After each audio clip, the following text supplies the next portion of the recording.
Moving on to the agenda, item 1, minutes of the meeting held on the 6th of September 2017. I propose that the minutes of the meeting held on the 6th of September are taken as read, confirmed and signed. Is everyone in agreement? Yeah.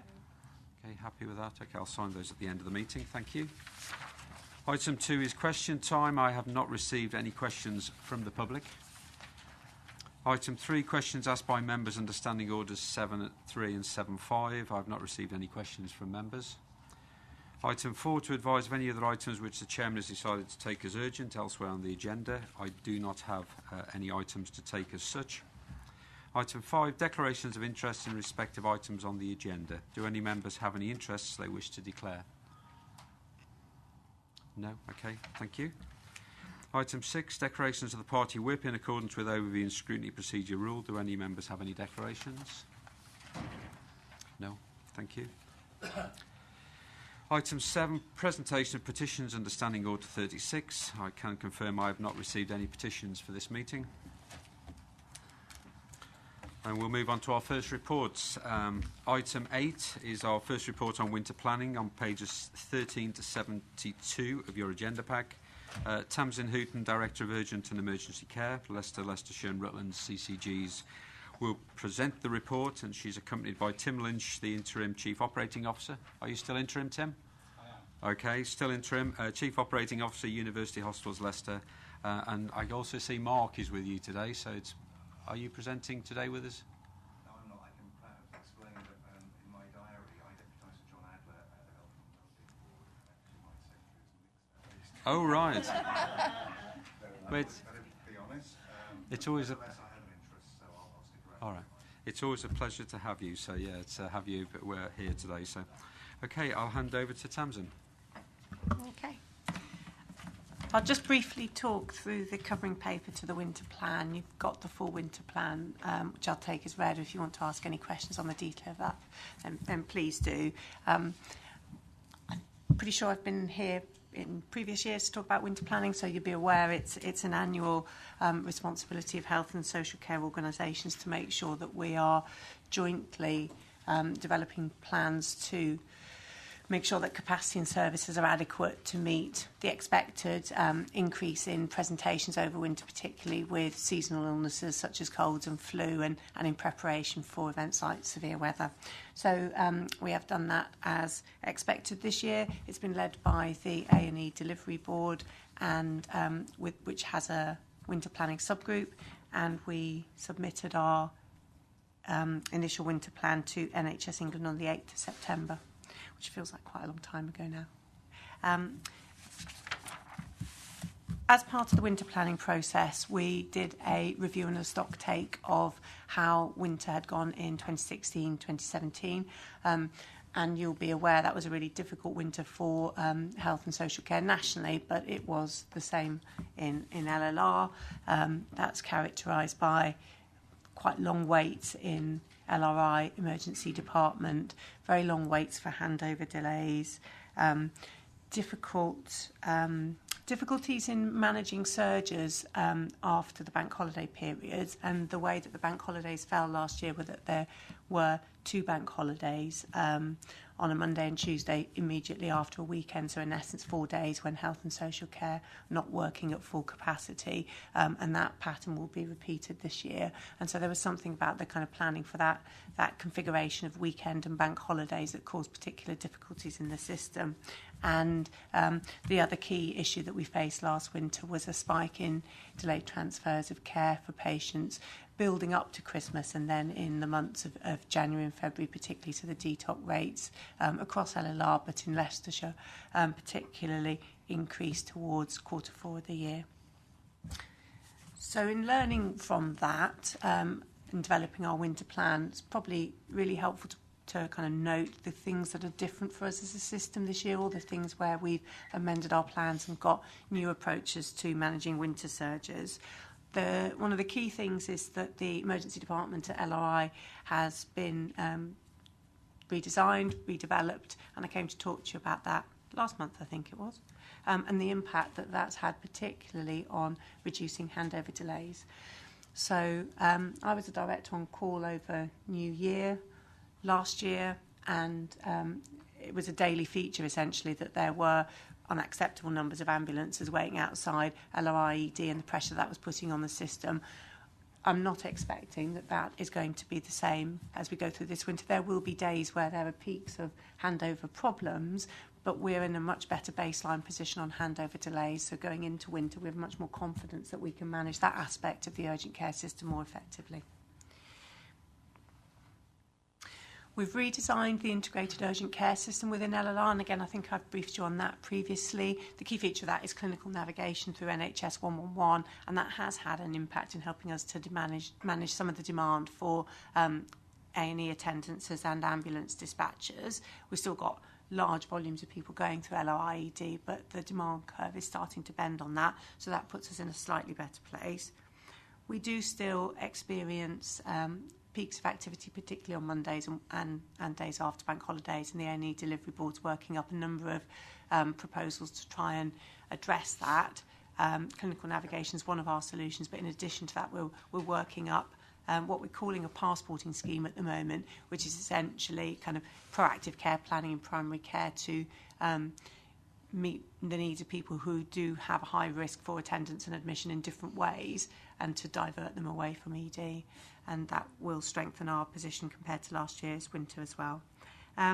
We've done lots of work on refreshing the surge and escalation plans across the system. We're about to embark on some multi-agency training of those plans so that the people who manage the on-call system on a day-to-day basis and in the out-of-hours period have an equal and shared understanding of organisational surge and escalation plans and how they should be triggered at certain levels of pressure, and to make sure that that's consistently done across all organisations.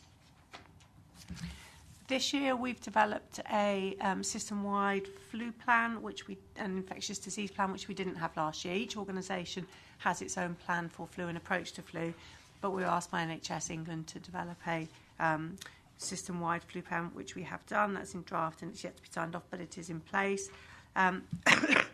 And we are improving discharge coordination. So a number of things we've got in place is an integrated discharge team at UHL and a weekly escalation process, but we're overlaying that with what's called multi-agency discharge events, which we're running based on a framework that's been developed by the Emergency Care Improvement Programme, which will involve very senior decision makers from health and social care meeting on daily basis over the course of a week to really escalate system response to discharge both before Christmas and after Christmas, so in preparation for the Christmas step down, and then to respond to what we fully expect to be an increase in medical admissions and an increase in bed occupancy immediately after Christmas. So those are the key things we're doing differently compared to last year, and that's really all I wanted to say, other than the informal feedback we've had from NHS England on our plan is that they think it's a good and well-drafted plan. Unsurprisingly, given LLR's kind of track record as an urgent care system, don't think we'll get full assurance of our plan, so it'll never be green rated as a system because of the risks that are inherent in our system and the current levels of performance, particularly around the A&E 4-hour wait target, which is a key metric for NHS England. But other than that, what they've said is they think our plan is well put together, well thought through, and the right plan. Thank you, Tamsin. Just on the 4-hour wait, what is your latest figure to hand on handover? Yeah. Would you have that? Year to date is 80.7ish. It was last time I looked, but November is in the low 80s. Yeah, 80. Yeah. 82. So we've kind of, over the past 4 months, we've kind of got into the mid-80s, then plateaued. And as you would expect, as we run towards winter, activity at the front door of ED has started to increase. So we've started to come under some capacity pressure, but we think we've been able to mitigate a lot of that. So at the moment, we are, I would say, mid-80s. Obviously, within our action plan and trajectory with NHSI, our target is to get to 90% and sustain. So we're still about 5% of our target within that trajectory. Just one other question from myself before I throw it open to members. From a costing point of view, did you have to sort of financially justify your plan that you put in place? Is there any more monies coming from the clinical commissioning groups to allow you to achieve a better rate, better achievement? There's no additional money for winter pressures coming to the NHS this year, and that was the same in the last year. Over the last 5 years, traditionally, health services have had an injection of additional money for winter. We haven't this year, and we don't expect any.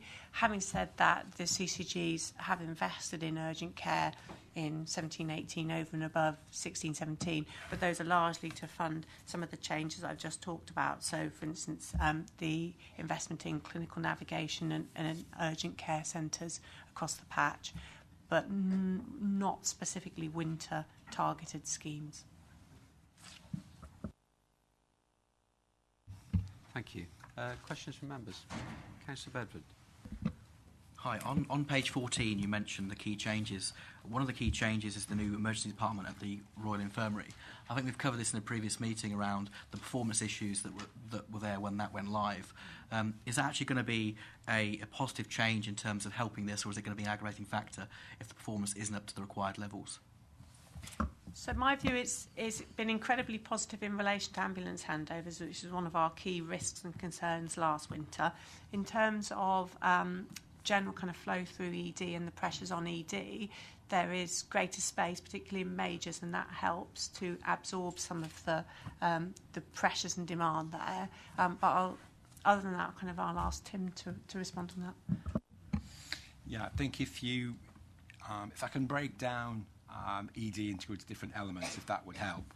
So obviously you have what we call the primary care, our blue zone, where people can self-present and be directed to either a GP, to a minor injuries area, or be redirected into ambulatory care. We've made lots of improvements there, and our breaches there are down to sort of de minimis levels. And next Monday we take the next step in that, is that our GPAU doubles in size. We open a new GPAU, so that'll improve as well. The area where you have issues with capacity is in your majors, where the ambulance service are bringing stretcher patients into assessment. They flew through into majors, and a percentage of those patients require an inpatient bed. And the two areas that constrain you, if you don't get your senior decision-making capacity to match demand within the ED, or if you are not freeing up enough beds through patient discharge through the day. And those are the two areas that we are concentrating on. So to bring members up to speed on that, we are still requesting our ED clinicians to shift their job plans. And at the moment, we populate about 2/3 of our overnight shift with the senior decision maker. But we've got to be open and transparent that sometimes between midnight and 6 o'clock, you're down to what we call a registrar. So sometimes the decision making is not as senior as we would like it to be, but we're improving on that month by month. And then the other area where we sometimes are compromised on capacity, and this is a particular issue through Monday and Tuesday, is we don't release enough of our base beds to make sure the flow from ED is constant through the day. But again, we are improving the situation thereby. An example is last week we have switched on our e-bed management system. So for the first time at the LRI, you can see where all your patients are live in an electronic system, and you can track patients live. So as soon as a patient is released on a base ward, you can move a patient from assessment and move a patient from ED. And actually the system allows you to build patient chains. So we're expecting benefits there as well.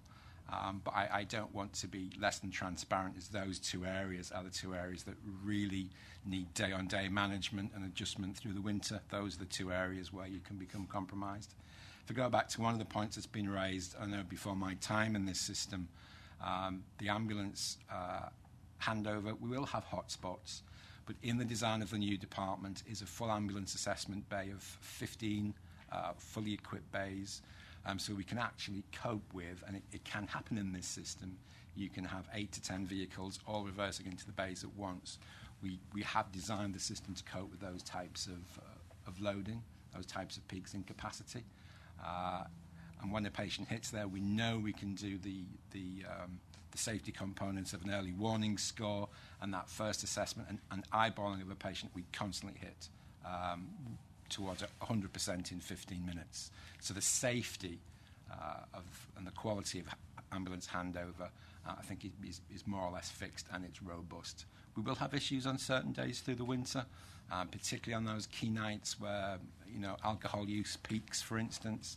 But we think we can control those far better than we have in the past.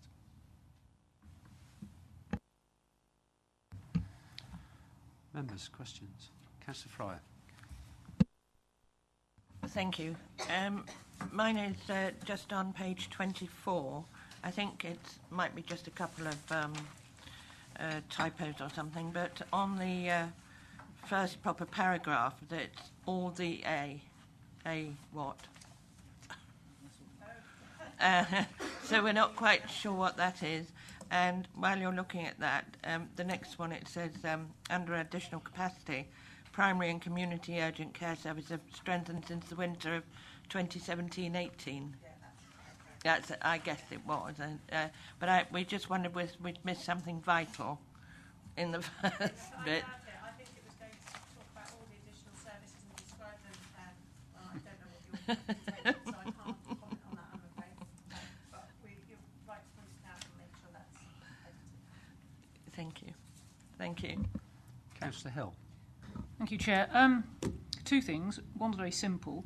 Is the medical step-down facility open? Because it says in here it should be by now. And then the other thing, just below the paragraph we were just looking at with the wrong year on it, there's a disparity between East and West's sort of primary care capacity increase. Because in West they've got 13,500 appointments and in East 643. And if you're going to tell people like my mother, who live a heck of a long way from Colville and Loughborough, to go there who doesn't drive for an appointment, you're going to get short shrift. So I think I know why there's a disparity, but it just surprises me there's that big difference in sort of capacity to keep stuff coming into you guys.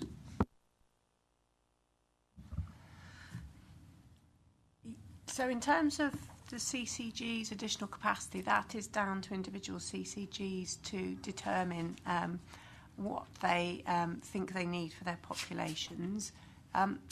West CCG went through a major redesign of its urgent care service in April 2017, and it retendered its contracts, including Loughborough Urgent Care Centre, and through that process invested in significantly more capacity. And I think East are still in the process of doing that, and they haven't yet determined on their longer-term integrated urgent care model. So they are planning a re-procurement of their services for the next year, and whether that then brings them up to parity in terms of extra appointments, I couldn't say. It wouldn't generally be the case that a patient in East was redirected to Loughborough, though, unless that made sense for them geographically. But the other thing, generally speaking, East patients were more likely to go across the border into non-LLR services such as Stamford, Peterborough, Kettering, etc. And those figures aren't included in this report. Medical step-down facility. It isn't open, but I'll ask Mark to talk about progress on it. The direction of travel on that has been agreed within UHL, and essentially reconfiguration of a current ward space into medical step-down. But I'll ask Mark to talk about time frame. January 15th it opens. I'll be holding the team to that as well.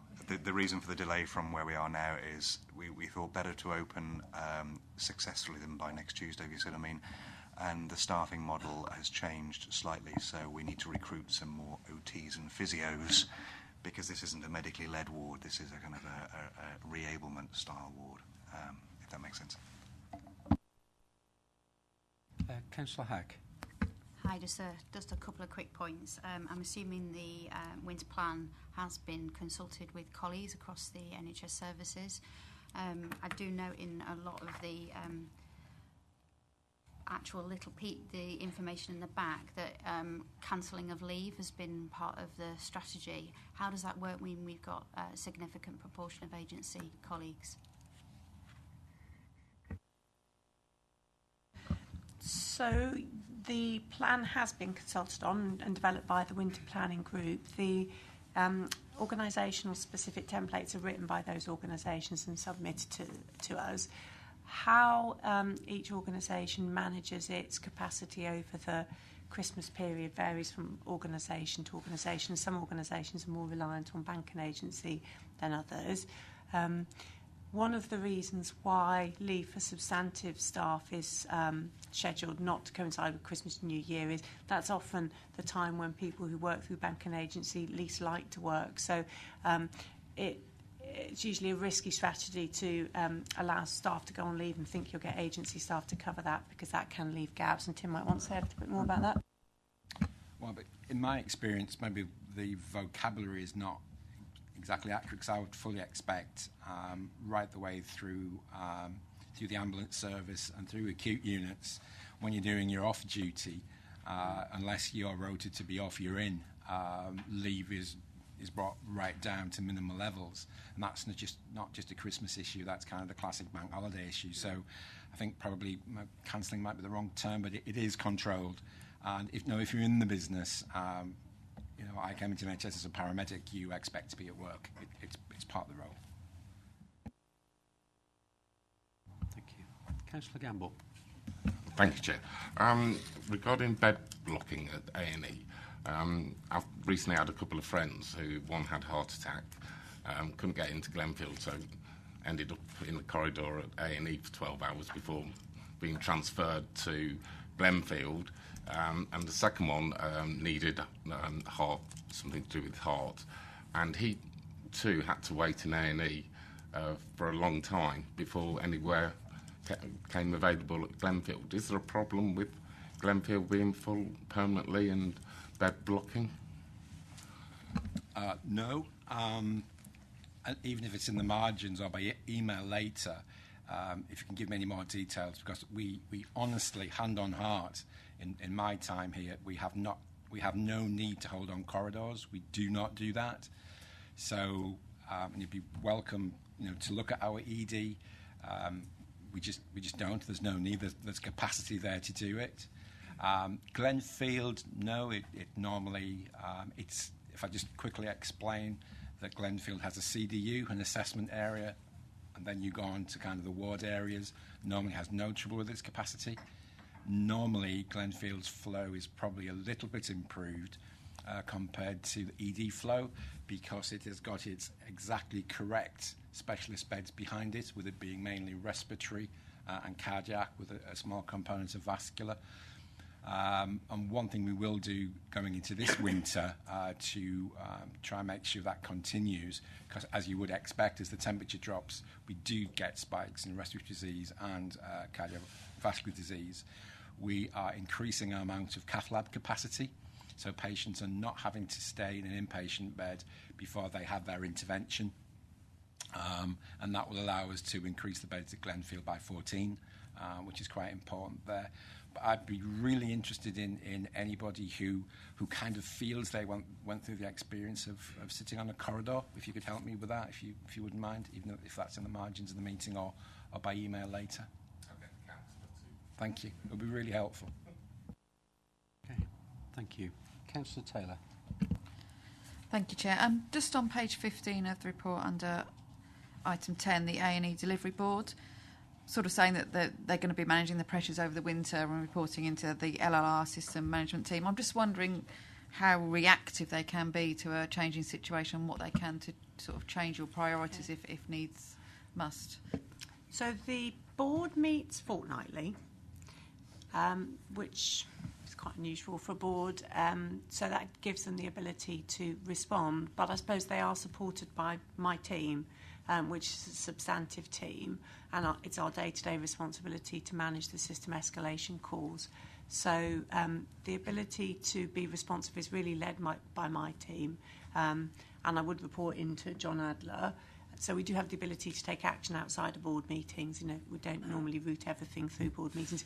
We additionally have a number of working groups. There's an A&E improvement group that happens once a month, an integrated urgent care group that happens once a month. So there are fairly formal governance meetings happening on a weekly basis if we should need to take any formal decisions.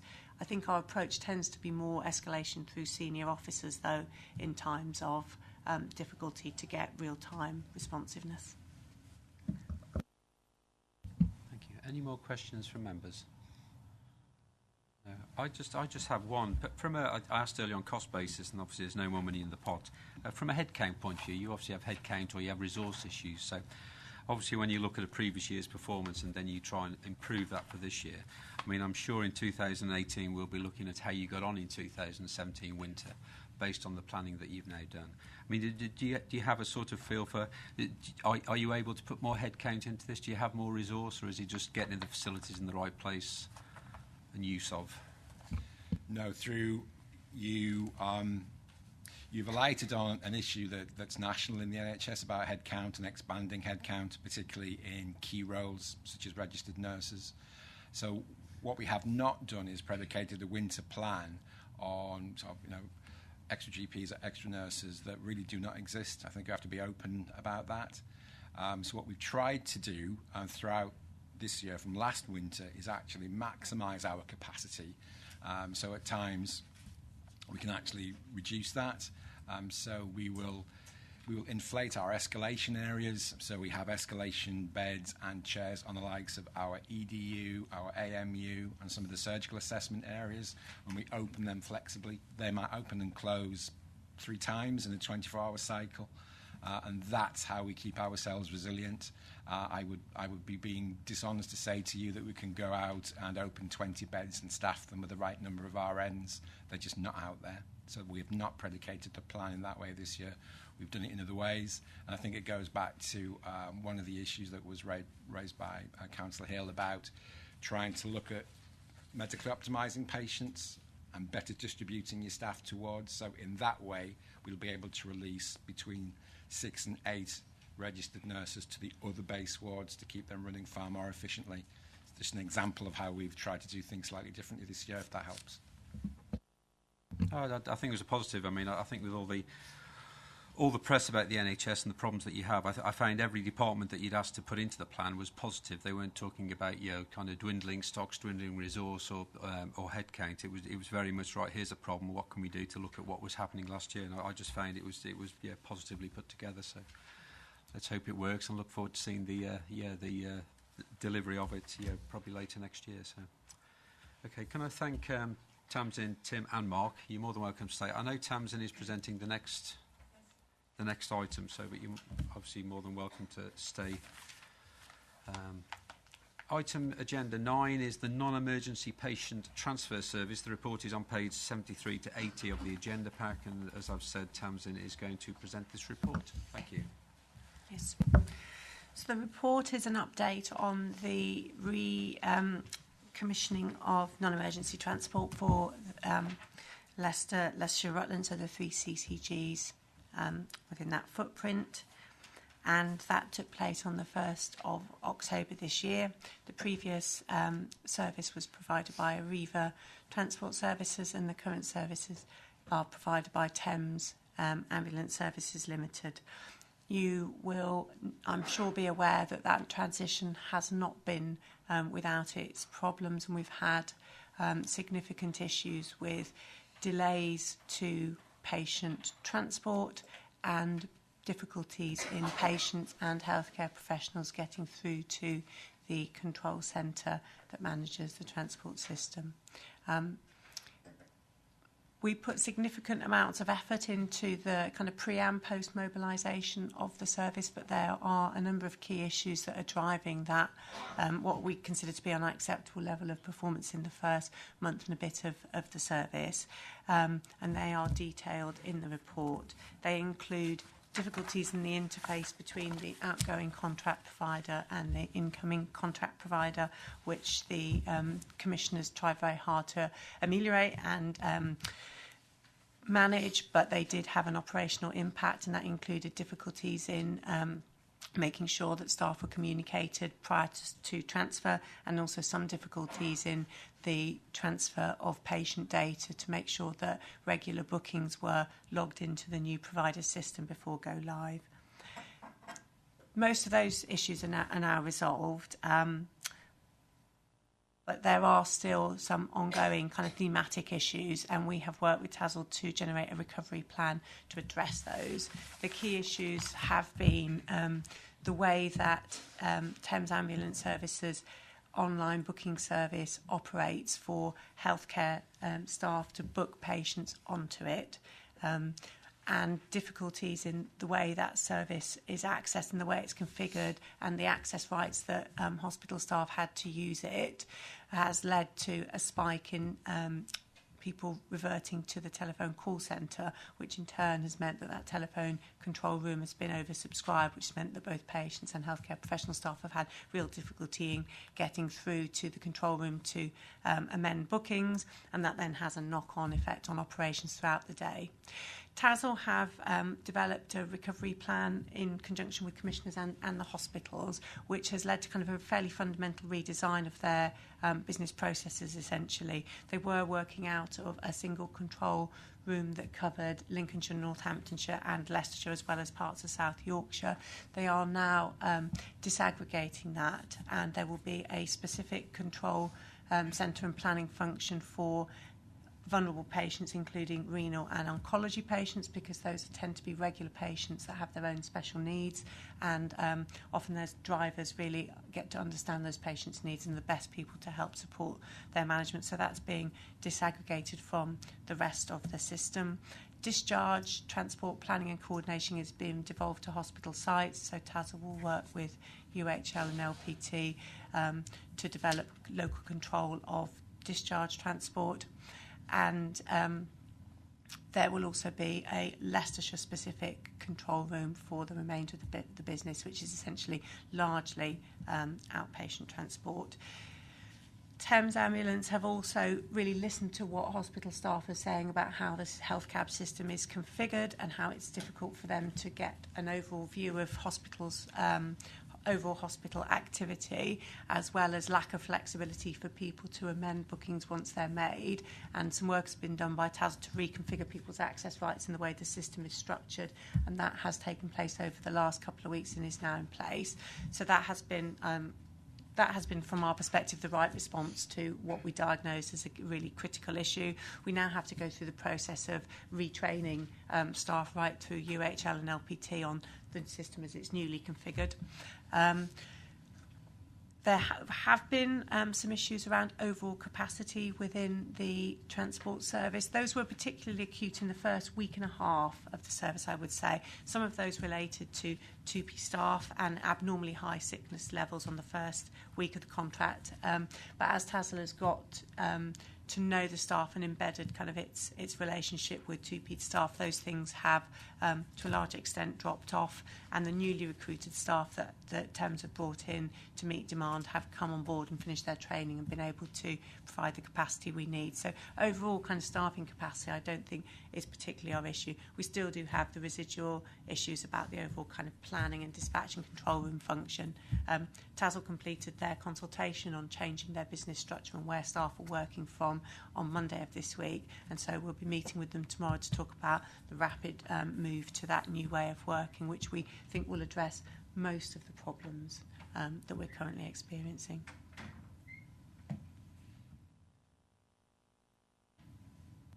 Okay, thank you, Tamsin. Can I just ask, was Thames Ambulance Service invited to attend today, or was it always yourself that was presenting the report? I just would have expected them possibly to come along and sort of answer a few of the questions that members may have had, but obviously it's a service provision which you are. It's to you from a provision point of view, so perhaps that's my expectation was wrong. So I was invited, so I came. I would have happily brought Thames along with me, and I know that they are very happy to engage with local stakeholders and committees. I know they've been meeting with health watchers particularly, so I know that the leadership team would be more than happy to come and meet with you. I didn't think to invite them myself, but I'm very happy to do that if you would like them to come to a future meeting. Members. Councillor Pardon. Thank you.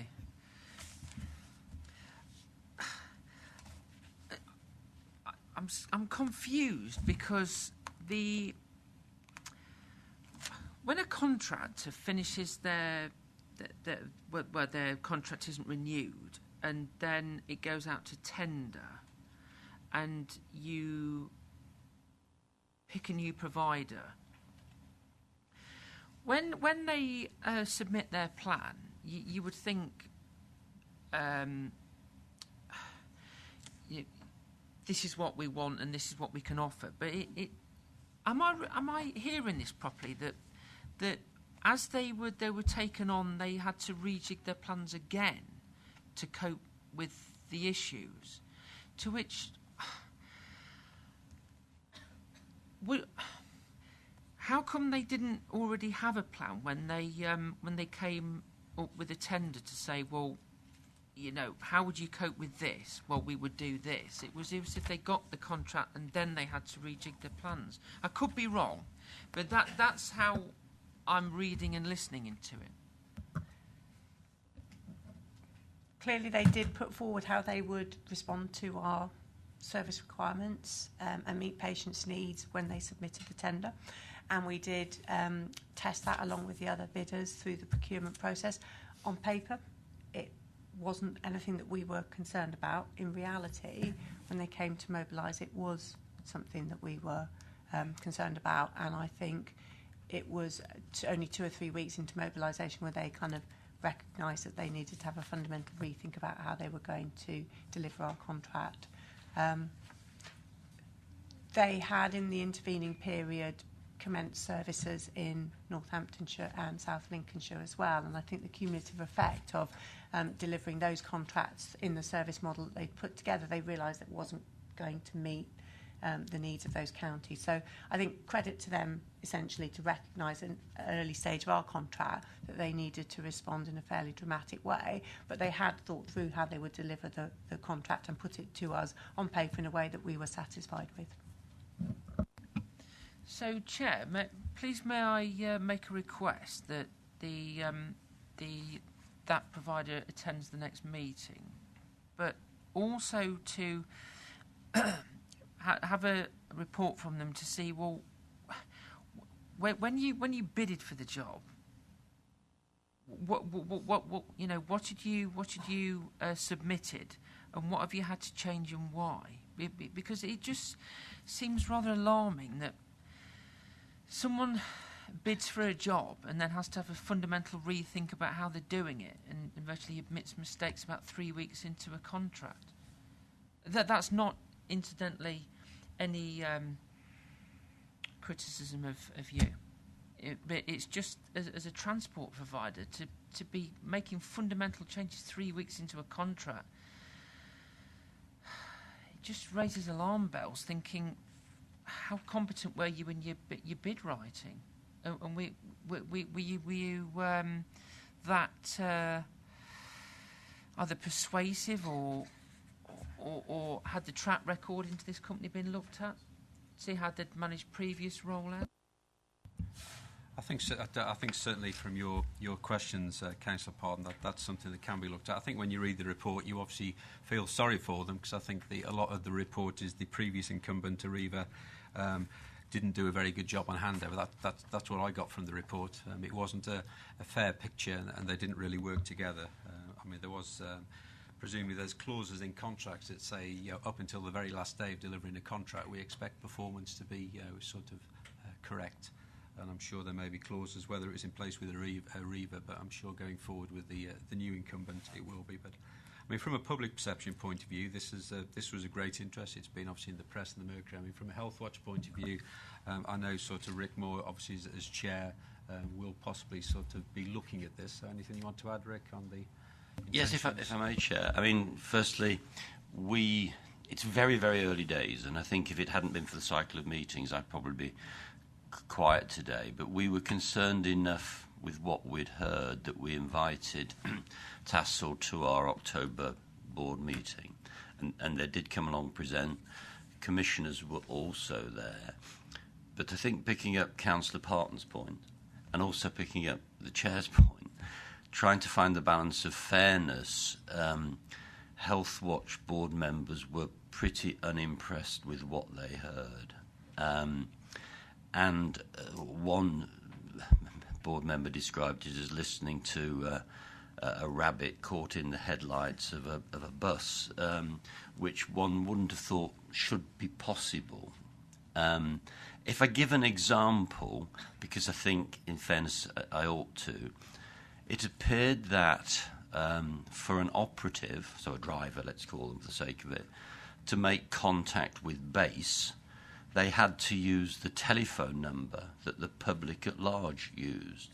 Now, if that's true, and we never quite got to the bottom of it, then it's a nonsense, because the public at large couldn't get through, so certainly the operative couldn't get through. We got the feeling that this was early day chaos, that Tassel didn't expect to be taking over what they were taking over, and therefore I think getting to a blame culture so early on is probably pretty unhelpful. What they said to us is what they're obviously saying to you, that they absolutely promised to go away and take on board what the public was saying to us, patients were saying to us, reporting to us in significant number, in that we're not an organisation that generally deals with individual complaints. They were so significant that we asked them to go away, hopefully put these things right, and report back to us sooner rather than later. And they will be invited to a Health Watch board, certainly within the next 3 months. Thank you. Thank you for that. Dr. Hill. Thank you, Chair. I have to agree with the previous speakers. The way this reads, Tassel took on something, and I guess they didn't quite realise what they'd taken on, and having to redesign. The problem is, of course, that the patients are potentially late or missing appointments, and that's the problem. Particularly people who, the renal, the oncology, all that side of it. It's particularly worrying. Not to mention, I'm sure, the chaos it's causing in your own outpatients department. I do wonder, though, going back to the issue with the Reaver and the non-cooperation. I don't know if it's built into Tassel's contract, but I would suggest you look at future contracts and make sure there's something about, cooperation with a future provider to stop this happening. And I think the two things together, you've sort of created a perfect storm. I would hope, because it says in here that the new system's in place as of Monday, in a week or so, things will calm down. I mean, are things getting better? I'm hearing anecdotally they're not, but I'm not. You haven't got the facts like yourself. Thank you, Chair. Thank you. Councillor Taylor. Oh, sorry.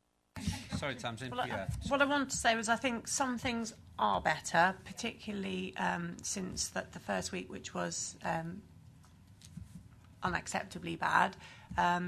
Some of the issues will take longer to resolve. I think we will need to let the new contact centre system bed down, and we will need to make sure that the communication and training with hospital staff across the system is really extensive and better than it was prior to the first mobilisation, so everybody understands the differences in the way that Thames operate compared to Arriva, because to some extent, hospital staff may need to change the way they do things as well. So the numbers of people who weren't able to be discharged, for instance, was significantly high, both at the end of the Arriva contract, to be fair, and the first few weeks of the Thames contract. That's reduced. We still are having patients who are not able to be discharged home because the transport doesn't arrive, or they are not able to go home from their outpatient appointment when they should, and that isn't acceptable. What I would say is that I think that Thames ambulance management team are absolutely listening to the feedback, and they are willing to put in place solutions to address that, and I think we have to work with them in good faith on that basis and see whether the changes they make address the issues. But it's not a situation that we're comfortable with or happy with at all at the moment. So very happy to come back alongside Tassel if that would be helpful, and to keep reporting to you on the recovery plan. I did just want to say something about kind of the way that the decision to award the contract was taken and the due diligence that we did. This is in the background that we weren't satisfied with the level of service in the previous contract, you'd be aware. So it was a really important procurement for us, and we invested a lot of time up front in developing the specification, engaging with people, including patients and carers, about what was wrong with the service and what they wanted to see better. And therefore it is really disappointing that we haven't given the public the improvements in service yet that we think they deserve. Through that procurement, though, we recognise as commissioners that the patient transport market nationally is very difficult, and I think I've come and spoken to previous configuration of this committee about that. It's difficult in procuring that to select a provider in whom, you know, you had absolute confidence that they could take on a contract of this scale without any operational difficulties. We had protracted and very senior conversations with TASL before contract signature to make sure that we had confidence that they could deliver it, and we identified as commissioners a number of risks associated with entering into the contract, but we made the best choice from the field of bidders that we felt we had, and we did do really extensive due diligence before commencing the contract. Councillor Taylor. A lot of my points have already sort of been answered now by what you said and what previous councillors have also said. I mean, what I'd like to know really is moving forward, what have you learned from the tender that you put out, of lessons been learned and the handover, and really should the system have been tested prior to going live to see, and had a month or 2 months of them both operating, because it seems like one was switched off, one was switched on, and neither of them were working. So I think your point is absolutely valid. I think with hindsight we should have put more scrutiny into understanding how the TASL operating system worked, particularly their IT system. I think we set up a number of interface meetings between TASL and the hospital providers, LPT and UHL, and those were, you know, quite positive meetings, but I don't think we went down into the level of operational detail to be really clear on what the differences for hospital staff were, and to prepare staff throughout, you know, very sizable and dispersed organisations for interfacing with a quite different system. So that's the key bit of learning, I think, that we could do differently if we ever go out to tendering on this contract again. Councillor Parton.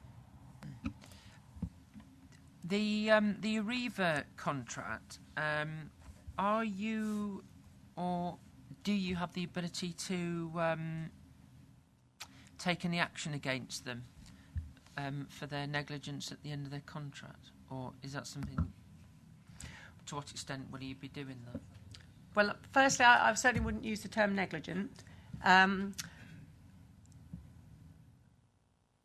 And in terms of are we taking any action against them, no formal action. We have had correspondence and meetings with them in relation to the transition.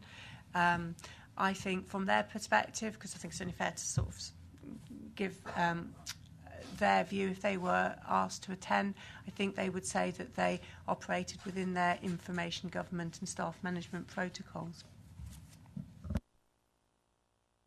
And finally, Councillor Fryer.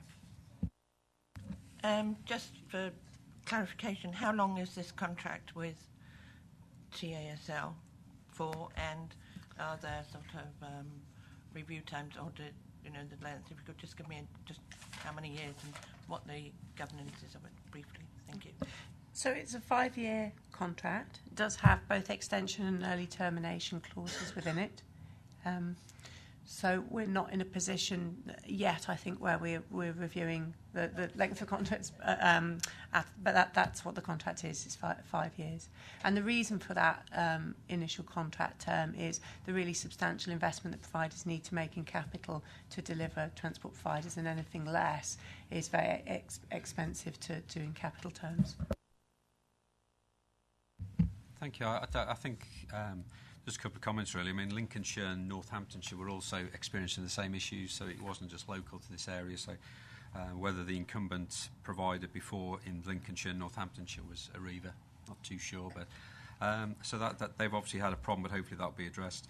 Section 21 just talked about the percentages, 62%, but it would have been nice to have an actual numbers. I'm not too sure how many non-essential journeys are booked, whether 62% is hundreds or thousands, so it would have just been nice to get some sort of quantitative measurement in there.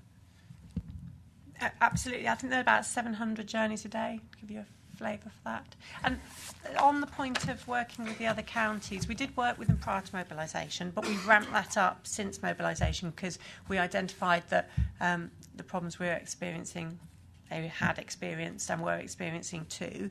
We've now formed kind of a collaborative commissioning arrangement with those other counties, and LLR is going to lead that going forward, because we think there is definitely strength in us working together because we have shared problems, there'll be shared solutions. No, that's good, thank you. It will be interesting to see this coming back. I mean, obviously Health Watch have an interest in this, and it may well be that they deliver a sort of poll or a survey or something back to us, but certainly be interesting to see them back around the table at a later meeting. So can I thank you for your time, and yes, I'll move on to the next agenda item. Thank you. Agenda item 10 is the Health Watch Leicestershire survey on GP surgeries, which is page 81 to 84, and the supplementary. And Rick Moore, Health Watch Chair, will present this item. Rick, thank you. I'll stay here if I may, Chair, because it's relatively brief, and members will probably be aware that I'm being incredibly brave, ill though I am, so I'll conserve a little bit of energy. Can I firstly say, and perhaps I'm a bit sensitive to this, I'd like to put into context what this survey is. Because in 2015 we did what we'll call our substantive report around GP services.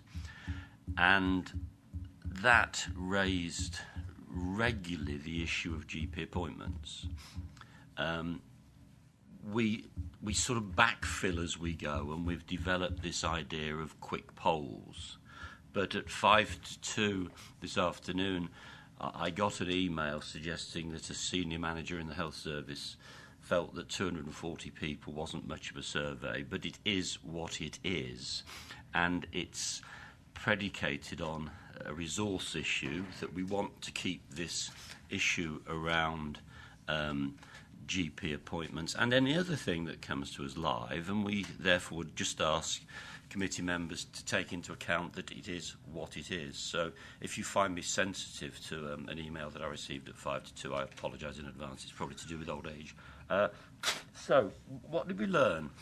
Well, firstly, we learned, because, again, I'd ask committee members to remember that this issue is the issue that we hear regularly as we go around the 7 districts of Leicestershire. Tell us what your biggest gripe is. It is getting to see my doctor. Bit of an overstatement, but I'll do it if I may. And so what we decided to do was ask the questions, but have a particular focus around, initially, online services and how they were working, and were the public at large that we were able to speak to aware that you can book an appointment with nearly all, I think all the doctors GPs should provide it, online. So you didn't have to get on the phone and queue at 7 in the morning and just wait that you didn't expire before you got through. And the first thing that came out of it was, and I think this needs saying for the purpose of balance, that a significant percentage of people are happy with their GP services. And a high percentage would be happy to see a practice nurse if the resource of a GP is so relatively scarce. In fact, there were 1 or 2 interesting ones, weren't there, of nurses who preferred to see a GP, but I won't go there. So that was the first point. And so we were saying, are you using online services? Is your GP practice making it known to you that you can use them? Because also I'm a little bit conscious of perhaps a stereotyped view that it's older people who disproportionately go to a GP, and that it's older people who don't perhaps use the internet like everybody else. You'll see from my age that I feel quite comfortable of not being criticised by making that point, because I'm one of them. But we were probably surprised the high percentage of people who were aware of the online system. And what we are saying in our recommendations is we would like to make sure that GP practices make it absolutely clear that it is available, and where it isn't working, to improve it. So that's the first thing to come out of this.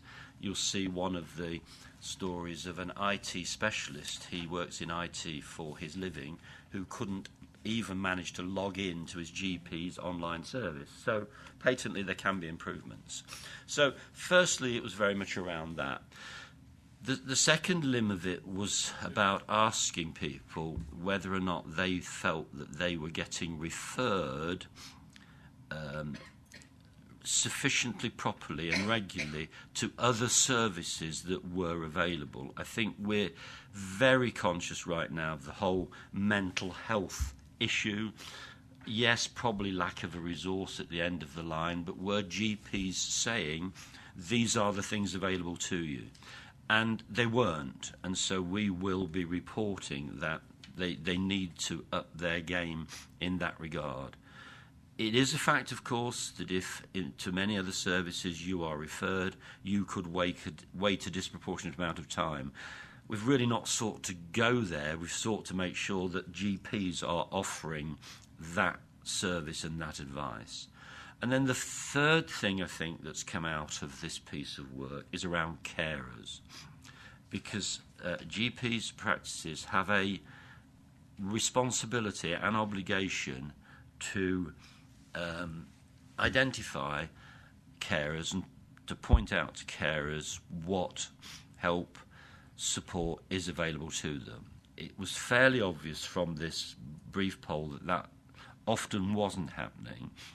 And as we say a bit glibly, I suppose, today's carer is often tomorrow's patient. And of course, with an ageing population, there's some amazing caring stories. I mean, a lady in her 90s caring for her son, would you believe? I think it had 2 strokes. I forget the exact figures.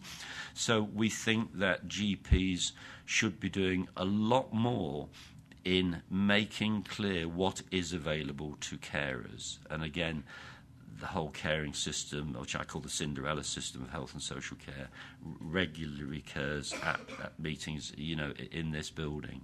So basically, I'm sure you've all read the report. That was what it was about. That was what we were seeking to achieve. It will be reported through CCGs. We got a good response from GPs' practices. Overall, people were pretty happy, comfortable, content with the service from their GP. But in these particular areas, we will go into bat for the people of Leicestershire to see the services improved. Thank you. Okay. Thank you for that, Rick. Any questions? Councillor Parton. Thank you for this report. In terms of the people, the demographic of the people that are in the report, it's quite clear that you have a predominance of females, predominance of retired people, and maybe females who perhaps are currently in the stages of early childcare. So in terms of the other groups of society, what do you think you could do to sort of reach them? Like, for example, males of working age or students age, young people under 25. Councillor, I think it's a really well-made point. We're often seeking to get to hardest to reach groups, interestingly, so this is almost the opposite. I think by the nature of it being a quick poll, you'll see within the report how we got the responses. And I think it's some via newsletters, e-news, websites, through social media, some face-to-face at engagement events. I think you're absolutely spot on. We do need for it to be credible, probably to broaden it considerably. So I take that very much on board as to finding a method of doing that. Dr. Hill. Thank you, Chair. I mean, speaking of sort of broadening it out, could you enlist patient participation groups to do some of the groundwork and getting the numbers up and getting the sort of diversity of respondents up? Because they're usually very interested and able and prepared to stand there for hours getting the questions. I don't know. It's a consideration. It's another really interesting point, and just to let you know how seriously I take my Health Watch chairmanship, just last night I was at Burbage and Hinckley PPG Group, and I think there's a really interesting discussion as to why Health Watch and Health Watches don't link up more with PPGs. I think it's about resource. I think it's about Health Watches determining and being charged with being strategic, and PPGs being probably, even though they're being grouped now into locations, I think, or whatever they're called. But I think I would like to hope that in the future, PPGs and Health Watches could find a much better way to link together. Councillor Hagg. Hi, yeah, thank you. Obviously, part of the research was about online services. How will this information get back into GP practices who are responsible for those online services? And I think it comes out in the report that people are able to get an appointment online, but they can't order a prescription online, or they can't do other activities online, which seems a little bit disjointed. How is that information going back to GP practices? I think we've always tried really hard to acknowledge to ourselves that if our reports don't get to where they need to be and action come from that, then we've probably half wasted our time. So we work really hard. So this was embargoed until yesterday. I did some press stuff just yesterday around it. It's reported here today because of the cycle. It would go through the CCGs where we meet. It would go through our regular meetings. It would be dealt with by at individual practice level. But I think what I would be aiming to do with this report is actually communicate it, probably by email, to every GP practice within the county. But we shall absolutely make sure that it gets back to where it needs to go. Councillor Taylor. Just really a comment really on the carers. That's what stood out for me was that how many carers there are that are not getting the support they want and what we can do about that. So that's something maybe we need to look at. But there was no under 18 carers identified in the report either, and they're sort of the unknown carers is also a concern to me. How many people don't actually class themselves as a carer? So I'd be interested in a lot more work done on the carers, and that's maybe something we should pick up as a scrutiny group here. Councillor Gamble. Thank you, Chair. Well, my surgery has just gone online for appointments because I phoned them last week to get an appointment and was told we do it online. Going back to what Mrs. Hack was saying regarding what you can and can't do, one of the things we find in OB is cancelling appointments. It can be very, very difficult to cancel an appointment, and GPs complain all the time that people are missing appointments. But we had a public meeting earlier on in the year where 200 residents of one surgery turned up, and the surgery was saying, well, we have all these missed appointments, that's why you can't get an appointment. And people were saying, well, how can we cancel? We have to phone up. You can't get through, so you end up just missing your appointment. Fortunately, that surgery, we spoke to the surgery, and they have a dedicated telephone number. You text now to cancel your appointment. Is that something Healthwatch could promote to the GPs? Because if you can't get an appointment because people aren't turning up, it's not a very good system. It's interesting, isn't it? It's a little bit like part of the tassel debate, isn't it, about a dedicated phone line. When you sit here and talk about it, it all seems so simple, doesn't it, really? So, yeah, a dedicated phone line with a recording system on. You don't even need to speak to somebody, do you? It's so sensible, it's not true. And I think what I've found since chairing Healthwatch in health and social care, the really big explosion to improvement will never happen, but tightening up the nuts and bolts along the way, is really to just make 0.5% improvements is really doable. And I think what you've just suggested is a really good idea. And again, I'll take that back, and we'll use our best efforts to disseminate that sort of information back to GP surgeries. Okay, thank you, members, for that. Can I thank Rick? I mean, to me, the report does what it says on the front. It's a quick poll survey, so I'd expect it to be quite short, quite brief, and I think it did deliver. I mean, we're asked to recommend to note the findings, and we're asked to urge health and social care partners to consider actions associated to the report recommendations to improve services, systems and processes outlined in the findings report, which is, I think, what we've questioned around the table as members. So if there is anything we can do, I think emailing it to GPs, and obviously when you go on your journey to the clinical commissioning groups, I think they need to take it on board, and hopefully that's a good pathway for that. So, thank you, Chair. Thank you once again, Rick. Next item on the agenda is item 11, which is the Turning Point Substance Misuse Treatment Service, which is on page 85 to 118 of the pack. This is a report of the Director of Public Health, Mike Sandys, and he has help presenting the report. So I know Joshna's here today, but I'll obviously let yourselves present the report. Thanks, Mike. Thank you, Chair. Yes, I do need help. There we go.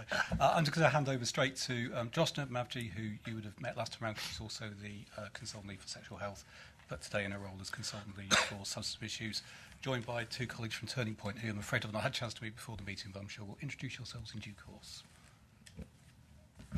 Good afternoon, everyone. So I'm here today to discuss or highlight the recent Care Quality Commission inspection that was undertaken for Turning Point, who Public Health commissioned to provide substance misuse treatment services across Leicestershire and Leicester City. I'll also go through some of the performance data to sort of help paint the picture, and then I'll hand over to Sarah and Andy, who will discuss more about the work they do in terms of working with key partners and work around getting people back into work. So in July 2016, Turning Point took over quite a few drug and alcohol services that were operating across Leicestershire and Leicester City, and that's then formed one substance misuse service across the whole area. When I say substance misuse, I mean problematic drug use and I mean alcohol dependency. The service is commissioned by Leicester City Council, Leicestershire County Council, and then the Office of the Police Crime Commissioner also contribute to it. The service itself provides community-based treatment interventions to adults and young people, and they've also got additional services within Leicester Prison which are commissioned separately. And then there's the way that it's set up, there's different hubs located across city and county, and they've got specific teams around criminal justice and for young people. So with regard to the CQC inspection, just before we'd reached a year into the contract, the service was inspected by the Care Quality Commission. They don't usually rate substance misuse services, but the representative from CQC said that had it been rated, it would have achieved a good rating. The outcomes identified outstanding practice in managing the transition from 8 separate independent drug and alcohol services from across the city and county, which is it's not no easy feat, to one integrated service. And also areas of good practice around safety, around effectiveness, their caring nature, the responsiveness to people's needs, and also the leadership. However, saying that, there were some issues highlighted. 2 of them were linked to legal requirements, and therefore there were 2 remedial notices issued. However, these were actioned quite quickly, and CQC have signed those off as complete. In addition to those, there were areas of improvement that I've listed in paragraph 7. I don't want to go through them in great detail because they are in the report, but there's also, alongside each area for improvement, a progress to date sentence written in there. With regards to the service performance, Public Health undertake monthly contract management meetings with Turning Point. It's a joint meeting with colleagues from City Council, and a component of that meeting involves performance management. And obviously we're now we've had the first year of the contract and we're just sort of going into the second year. The areas that we focus on when we do the performance management is around the numbers of individuals in treatment, successful completions of treatment where individuals are receive treatment to the point of being free of dependence, representations within 6 months of completing treatment, new presentations into the service, waiting times, early unplanned exits, and then also specific elements around the young people's services. So with regards to numbers in treatment and successful completions, the latest data shows that the number of clients receiving treatment has increased. So it's gone from just under 1,500 up to 1,716. And then for our successful completion percentage has gone up from 14 to 15%.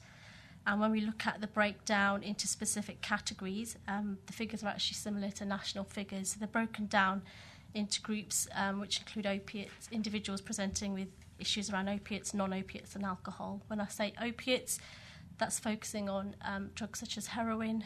Non-opiates is pretty much everything else, right? And then alcohol is alcohol. Within representations, again, during the 12-month period of the contract, when we look at the different groups, for the opiate group, 10.6% of clients represented. Apologies, but in paragraph 11, I've put this is better than the top quartile range. That's incorrect because you can't be better than the top quartile range. It's actually meant to be within the it's within the top quartile range, so I apologise. For our comparator local authorities. So we have local authorities that have similar population groups, deprivation, etc., that we compare ourselves against, and we're in the top quarter regarding representations for opiate drug use. That's really good. Within the non-opiate drug group, 5.9% of clients receiving treatment represented, and that, again, I've said similar to, again, that means nothing. It's just below the top quartile range, bearing in mind that the numbers for these are small, so actually it's an increase of one person when we say that. So although it's just below the top quartile range, the numbers are so small that the variation is considerable. So one increase or one decrease has a significant impact. And then when we look at clients receiving treatment for alcohol dependency, 3.8% of clients represented, and that's better than a national average of 8.5%. That's quite a significant difference. And then when we look at the combination of alcohol dependency and non-opiate drug use, the combination of the two, 10% represented, which is also just below the top quartile range for our comparator local authorities. And again, that's due to the small numbers, so actually that's still really good. When we look at new presentations, of the service, they've remained relatively stable. We've got an average of about 183 per quarter. I know you're probably going to ask me whether that's good or not. The reason why there isn't any additional information on that is because we get given numbers for different areas, and that doesn't really tell us anything because it's based on your population size, it's based on the population of drug misuse in the area. So when we're comparing, it's hard to know whether actually having a higher or lower number is better or worse, which is why I haven't described it in greater detail. But the fact that the new presentation of the services remain stable is quite a good sign. Waiting times. There were only 2 clients who had to wait more than 3 weeks for their first treatment, which gives us a percent of 1.3. Nationally, it's 2.9. So again, we're lower. When we looked at early unplanned exits, again, the proportions from different categories of early unplanned exits were lower than national figures. The only area where there was concern is the alcohol group, where the proportion of unplanned exits was higher than the national average. So it's 18 locally and 14% nationally. And then looking at young people's services, numbers have remained relatively static throughout 2016 and 17, with 78 young people in structured treatment. There's been a recent decline in the first quarter of 2017 and 18. We did pick that up with Turning Point in the contract management meeting, and they came and presented some information on the data and the work that they're doing, and we've come up with a plan of action in terms of how we're going forward with that. So that's underway. As that was an early engagement with them, the figures and the increase and change will happen over time. It won't be something that will happen dramatically.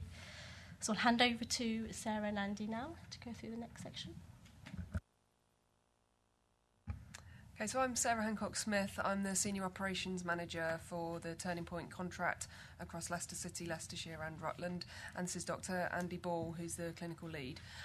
So I'm just going to talk to you a little bit about some of our partnership working and also some of the work we've been doing around employability, and then I'm happy to answer any questions. So within the contract, we have a dedicated partnership manager who's responsible for building our partnerships across the entire contract. We also have different hub teams. So we have a team that covers the Colville and Hinckley area.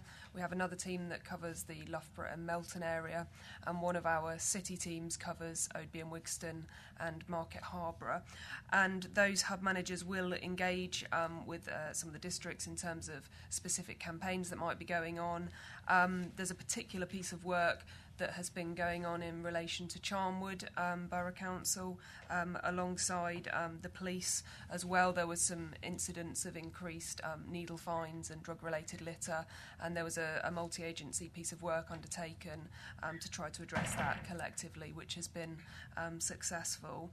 In terms of other partnerships, we work closely with criminal justice partners. So we have a police officer who's currently located within our services who we work closely with. We also work very closely with the probation services, both the Community Rehabilitation Company and the National Probation Service. We co-locate some of our services alongside them. So we work very closely, for example, with them out in Hinckley, in Melton, we're in the same location. And in Loughborough, our premises is literally just around the corner from probation. We've got dedicated criminal justice workers, which enables us to retain that relationship with the criminal justice partners. In terms of employability, we just wanted to highlight a couple of things that we're doing around increasing employability. So we've just submitted, alongside the City Council and County Council, an expression of interest to be part of a national trial, which is around individual placement and support. We're hopeful that we may be selected for that trial, but I think we find out within the next few weeks, I believe. That if we did get that trial, it would give us some dedicated employment workers who could work very closely. They would actually be employed by Turning Point, located within our services, and do some higher intensity work with people about getting back into work. Other things that we've been doing around employability is that Turning Point nationally has developed a relationship with the Workers' Educational Association. So we're now offering free education courses to residents and service users, both from within our premises and some partner agencies. That can be anything from yoga and mindfulness through to confidence building or like education type things. And we've got some examples of that having taken off within certainly the Hinckley and Loughborough areas, and that's something that we're going to be pushing further as well. And we're also part of the sort of sub-regional employability forum, which our partnership manager attends, and that's where the RPS trial has come out of. So that's just a little bit of context of some of those latter parts of the report.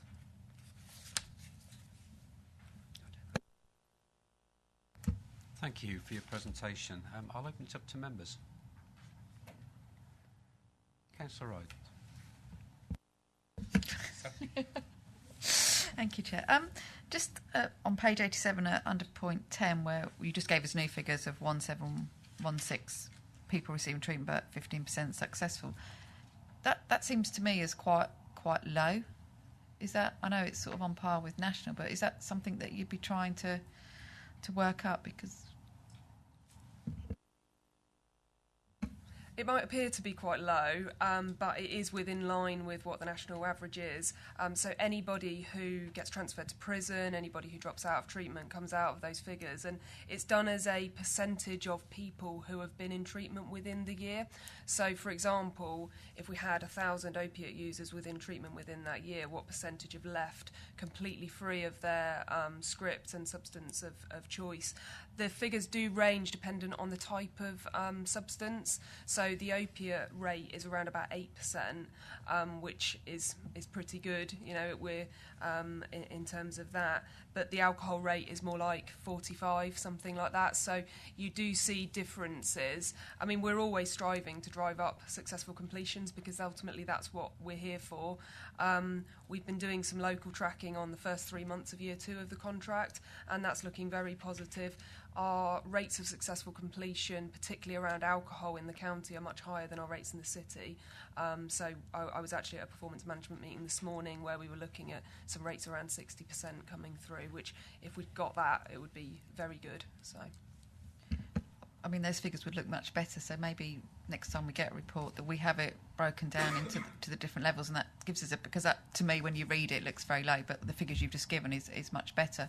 And also, just a point on the report where you said, you know, a one-person change makes a lot of difference. It's helpful for us not to have percentage, but to have actual numbers for us within the reports. That's what I would normally do. I think when you break it down by categories, it becomes patient identifiable because they are such small numbers. That's why I haven't presented, otherwise I would normally.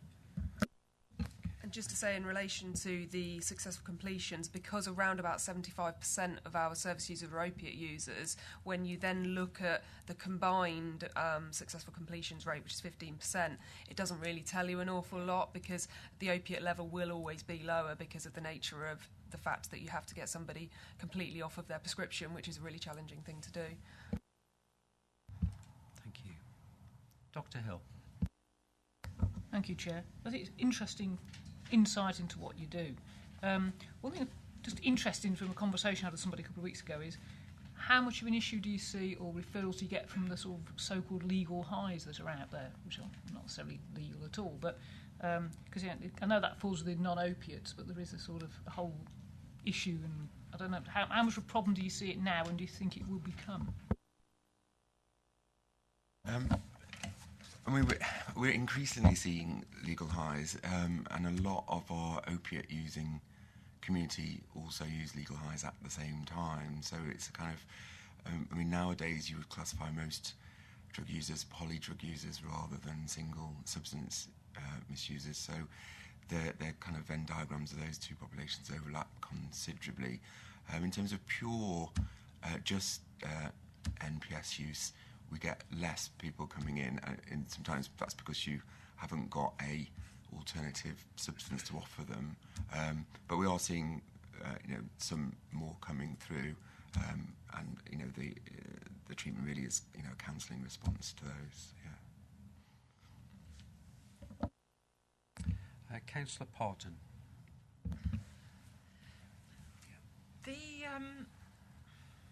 In the CQC report, it says about the provider should ensure that clients' privacy and confidentiality is maintained whilst using the needle exchange service in Loughborough, which is where I represent. This requires investigation to explore alternatives. What was the issue around that? So in our Loughborough hub is relatively small, and the room where we do needle exchange, which is a confidential room, is a room directly off of reception. It's actually the same in the Colville office, and CQC picked it up at the Loughborough office, but not at the Colville office. And it's a challenge for us because you need a space that you can see people quite quickly who perhaps don't need to engage in the entire service, but it is a confidential space, and we were quite surprised that was flagged up as an issue because it's not uncommon for a needle exchange room to be off of a main reception. What we are going to be looking at is, have we got anywhere else we can move it to within the building, and perhaps actually our service users if they see it as a problem, because there is confidentiality. It's also our duty room, so people don't know whether somebody's gone in for needle exchange, an assessment, or just to see a duty worker. So, because it was flagged up by CQC, we feel we need to do some more kind of consultation with service users around that. Yeah. Thank you. And in terms of the statistics, to reiterate what's also been said, would it be possible, please, in future to have this tablised or chart?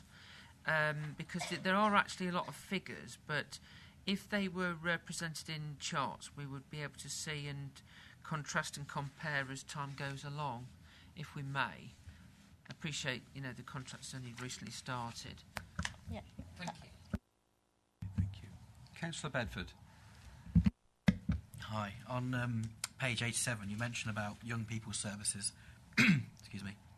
There's been a decline in the new presentations of young people in Q1, and you say that Turning Point is going to look at undertaking some promotional activities to better engage.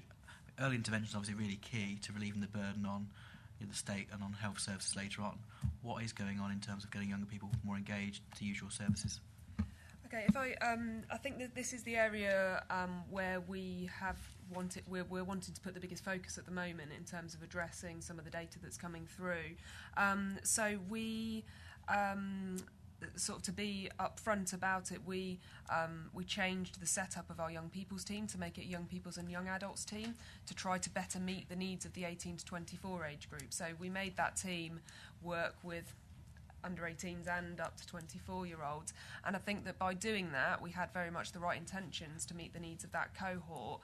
But what we've done is taken the focus then away from the under 18s, because actually some of the people in that 18 to 24 cohort have been quite chaotic and challenging.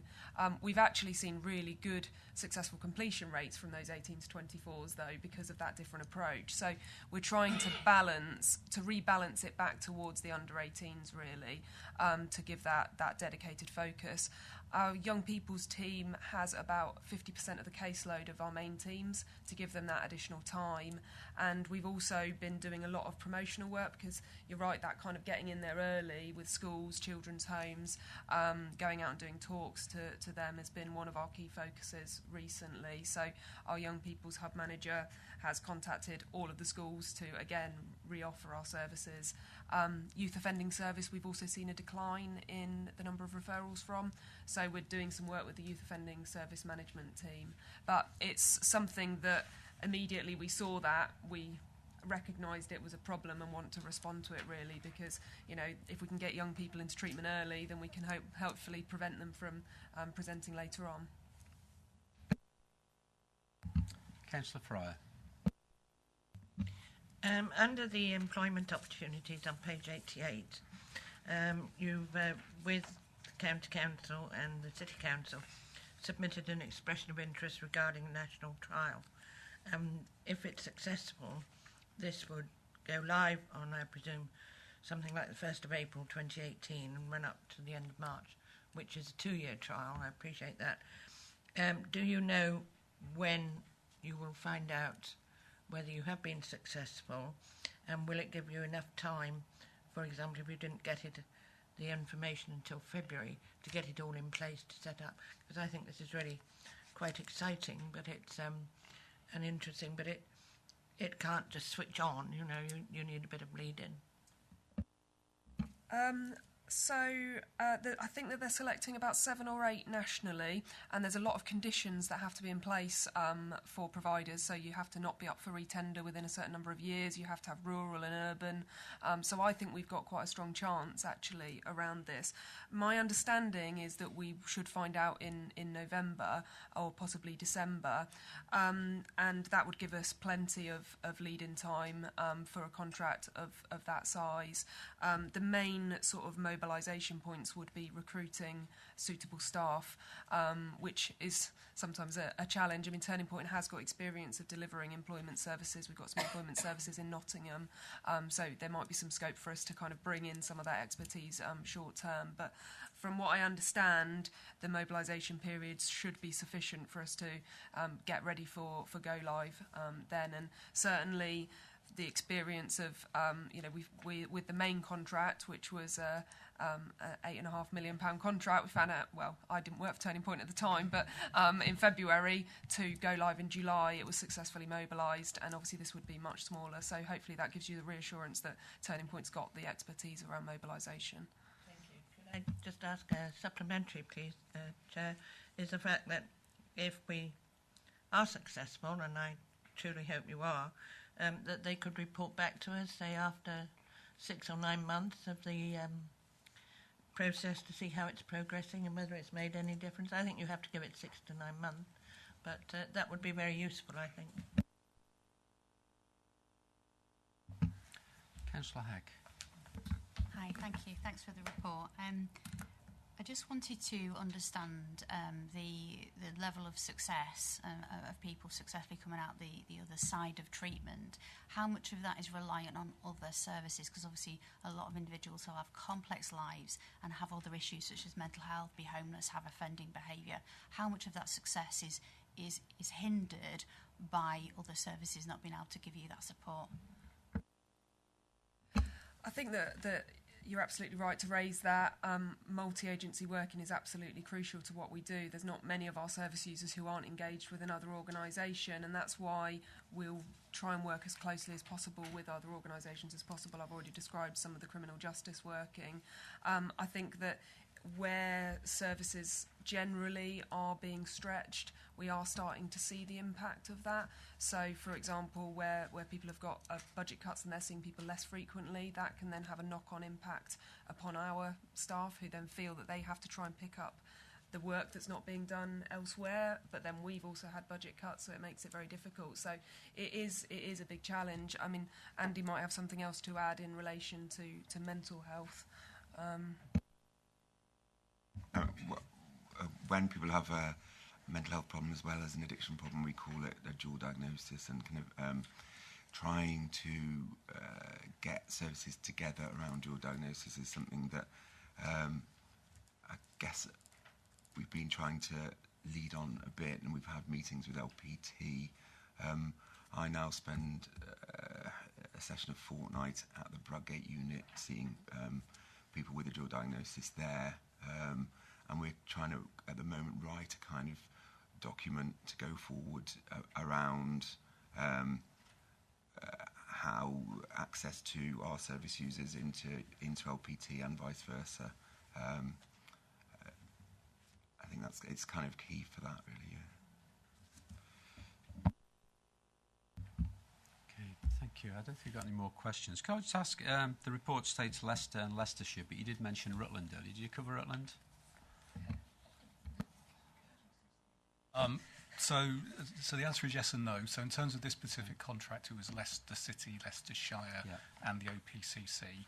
Rutland didn't join in with that particular tender, but after the event, they went out to tender and Turning Point were successful in getting that. So in essence, almost kind of two that's bolted together. So both are right. Okay, thank you. Okay, I think there were some good questions there from members. So thanks, members, for that. Thank you, Sarah and Andy, for your sort of input on that. Good luck in your national trial bid. I hope that comes off for you. So, and yes, thank you for a very informative report. Thank you. The next item on the agenda is item 12, which is the suicide prevention. Mike's staying with us to lead on this, and he'll be accompanied by Dr. Mike McHugh, who's our consultant in public health. So, welcome, Mike. Thank you again, Chair. And again, like the previous item, I'm going to hand straight over to Mike as consultant lead for mental health, including suicide prevention. Thank you, Chair. I'm just going to sort my name patch. Okay. Yeah, thank you. So, yeah, thanks for the opportunity to come along to talk about suicide prevention. And I'm here really to just give the committee an update on the joint work that is happening across Leicestershire and indeed across Leicester City and Rutland, because we tend to work very much collaboratively with our near neighbours around suicide prevention. In the report, I've talked a little bit about governance in relation to suicide and suicide prevention, and it's kind of important to put it into context because suicide is extremely multifactorial. The risk factors for suicide are very complex and begin as soon as a person's born, in fact. So no one agency has, the sole interest and control over suicide risk.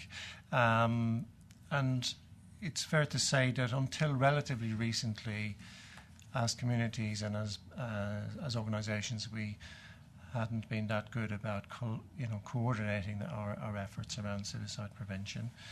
So back in 2013, the all-party parliamentary group recommended that with public health moving into local authorities, that public health should perhaps lead on suicide prevention, recommended that each local area should develop a suicide prevention group and develop a strategy.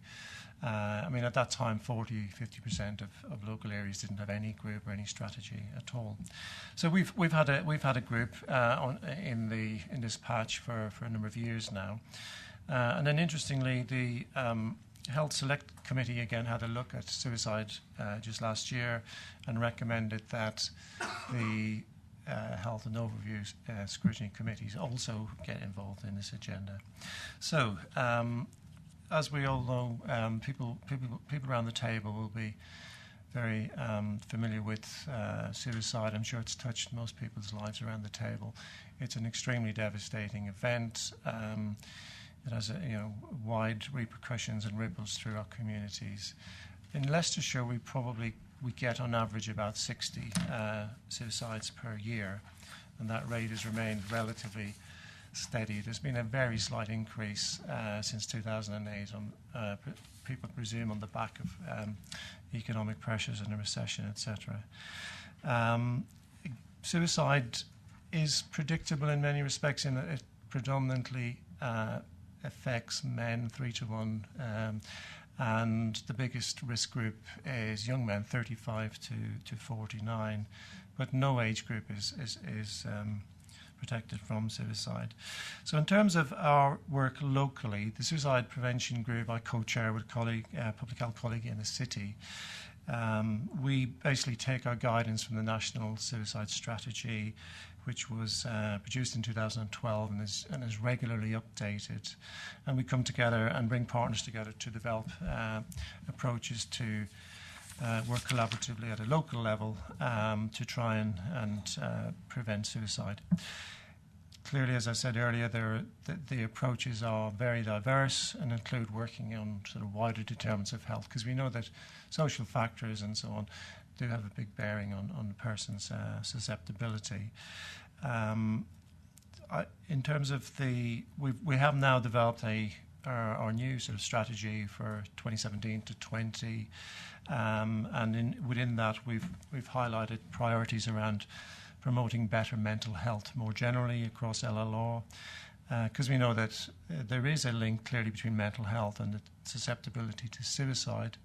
Although it's important to point out that a lot of people who die by suicide haven't had any contact with mental health services. We're very interested in supporting people who have been bereaved by suicide, particularly children, actually. One of our aims is to improve suicide prevention training, because there is evidence that training, particularly frontline staff, around identifying the susceptibilities and providing support, etc., and signposting, that can be of benefit. And clearly there are suicides that do happen in care settings, and we are working with our partners in LPT to reduce that risk. Other priorities include working to get better data, because we need data really to inform trends and so on. And one of the issues we have is that the coroner's data around suicide tends to lag quite a bit behind. That you need to work through the coroner's system to actually get a diagnosis of suicide, and that can take months, and sometimes a lot of months can go past. So we're working with the police, for example, to look at real-time surveillance data, which is looking at data looking at situations where police are called to these suspected suicides and just gathering some information around the potential risk factors involved. Also looking to protect people at risk of self-harm and people who have carried out self-harm acts, because that itself is a risk factor. And then, of course, targeted support for high-risk groups. We mentioned earlier about substance misuse patients and criminal justice, people in the criminal justice system, etc. So they're the general priorities we've been targeting. Over the past year, some of the particular activities we've been involved with, I mentioned about awareness raising, and there are lots of opportunities to raise awareness of suicide and mental health more generally across our patch.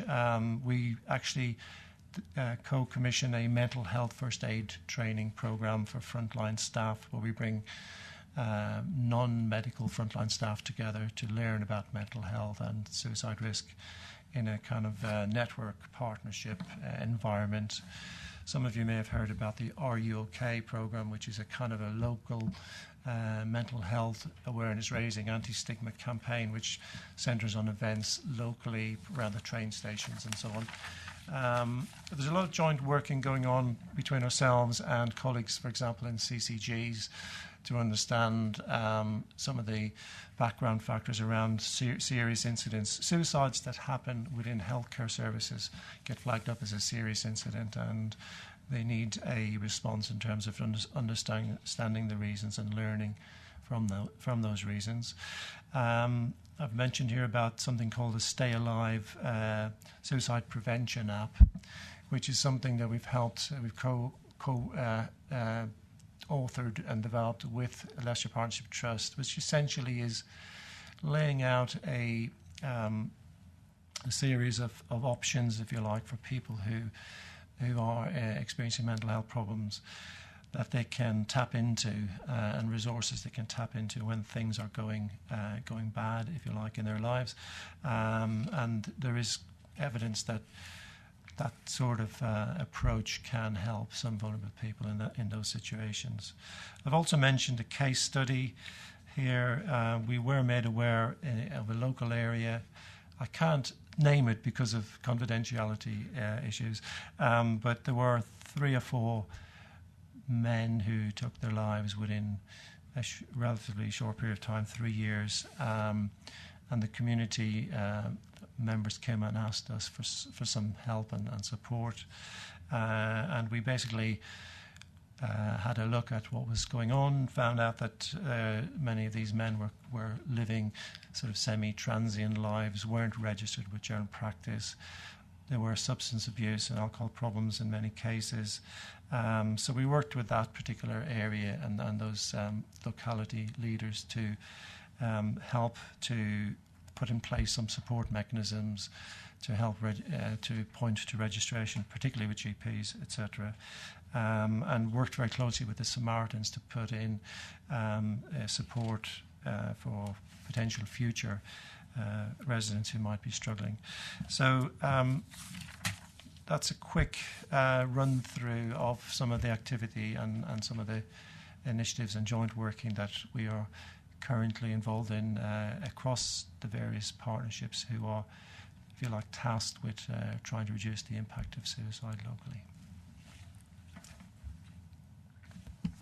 Thank you for that. I mean, I read through the strategy, talk, listen, support, and the contents. I thought the personal bereavement account of a bereaved parent is very moving. I think it sort of puts you into the mindset. I don't think you always think about that, but I'll open this up for members, if I may, to questions. Councillor Parton.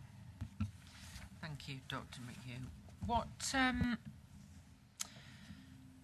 how big a role in this process does the crisis team play?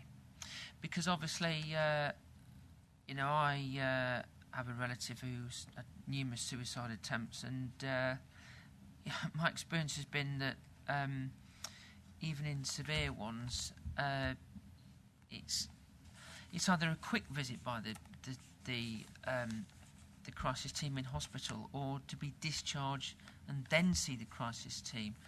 Are you happy with the arrangements in place that the crisis team have got enough people to man the demand? I can't speak on behalf of Leicester Partnership Trust, who provide the crisis team, and I think acute mental health problems sit with crisis team and with other partners, primary care, etc. I would say that in my experience, and I am involved in commissioning of some of these services, I think the crisis team is generally improving in its offer. I think you know, things can always be better. We have something called the Crisis Concordat, which lots of partners have signed up to locally to try and improve the whole of the offer around crisis. I would also say that members of the crisis team and the acute mental health teams are trained in suicide risk assessment, and you know, I would be confident that they certainly use that professional judgment in these cases.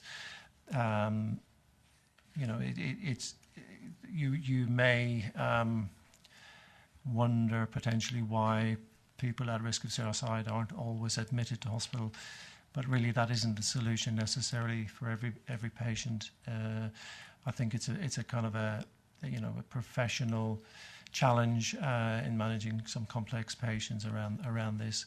But I think the staff who are providing that service do take a very professional approach to it. Thank you. Any other questions? Just a quick one really about the police. How involved were they in putting this together? Have they had any input or a view of it? Because obviously they're often the frontline staff either before a suicide or after a suicide. Yeah, thank you for that. I mean, police very heavily involved. In fact, we have our meetings at police headquarters, and they are a pivotal member of the group. They lead on the real-time surveillance work, which is, as I mentioned earlier, essentially police going to a situation where it looks like a person has taken their life, and we now they are now collating that information for us, and it's actually richer information than we get from the coroner's office. So, yes, indeed, we do work very closely with the police. Thank you. If there's no more questions, it was just interesting on page 123. It talks on the conclusions, and the last conclusion is the Health Overview and Scrutiny Committee has an important role in overseeing and supporting efforts to reduce the burden of suicide in Leicestershire. So certainly I welcome the report, and obviously you're more than welcome to come back and look forward to updates as to how it's progressing, and if there's anything else you feel that we could assist with that in supporting efforts to reduce the burden, please do come back to us with that. So thank you for your report. Thank you. Final item on the agenda is for Mike, who's going to present this. He can't pass this on because there's no one else left in the room to pass it on to. So this is the Director of Public Health's annual report, which is on pages 159 to 224, and I do now hand over to Mike. Thank you, Chair. Yeah, I can't hide from this one, can I? For those members who may be new to Council elected in May, I know a number of you will have heard me present my previous annual reports at Cabinet. Mr White's presented them at full Council and indeed at Scrutiny, or you might have heard me take them to District Council for as well. But for those of you who are new, just to recap on the history of this, so I have a statutory duty to produce an annual independent report on the health of the population. I always say that I'll look up when it is. I think this dates back to the Public Health Act of 1875 in the days of my predecessor as Medical Officer for Health. So it's a statutory duty that's been around even longer than I have. In public health terms. Over the last few years, both during my time as director and then Peter Marks, my predecessor, was here, we took more of a topic-based approach. So we would look at particular item of interest, be it workplace health last year, wider determinants of health or matters like that. This year, I've kind of, for three reasons, gone back to basics and produced a report that is essentially putting out data around the health of the population and indeed around the population of Leicestershire. And those three reasons are, one, I sort of went back and reread what the statutory duty was and thought, actually, I better stick to the knitting and produce a report that does say something about the health of the population. I've found over the last couple of years that where I've put some data about the health of the population in, as well as the topic, it's probably got a better reception than the topic has. And it's made me think that there is still a role to put data out there in a report in a way that you kind of think people are tapping into it via websites and Public Health England stuff, but maybe maybe a report is a way of highlighting it. And lastly, when I've been sort of looking in bookshops and sort of paper reviews and stuff, it's made me think things have moved on since I did my first one, which is all these kind of fancy infographics gives us either a way of presenting new data or a different way, in a more informative and enlightening way of presenting data than maybe we've had before. So on the back of that, this in front of you is this year's effort. When Scrutiny Papers went to press, it was hot off the press. I'm aware there are a number of typos and duplications in the report. I think I've picked up most of them, so I think we now do refer to life expectancy rather than lie expectancy in one of the graphs. I'm aware, though, as the chair pointed out at the meeting beforehand, that I still managed to refer to a few slides as Leicestershire rather than Leicestershire. I presume that Leicestershire is like Leicestershire, but for Americans. That's the only thing I can think of. Coming on to the content of the report, it is as it is. Obviously, there's a number of sections in there that relate to the population, the wider determinants of health, lifestyle behaviours, life expectancy and healthy life expectancy, and some more health servicey data around prescribing and hospital admissions.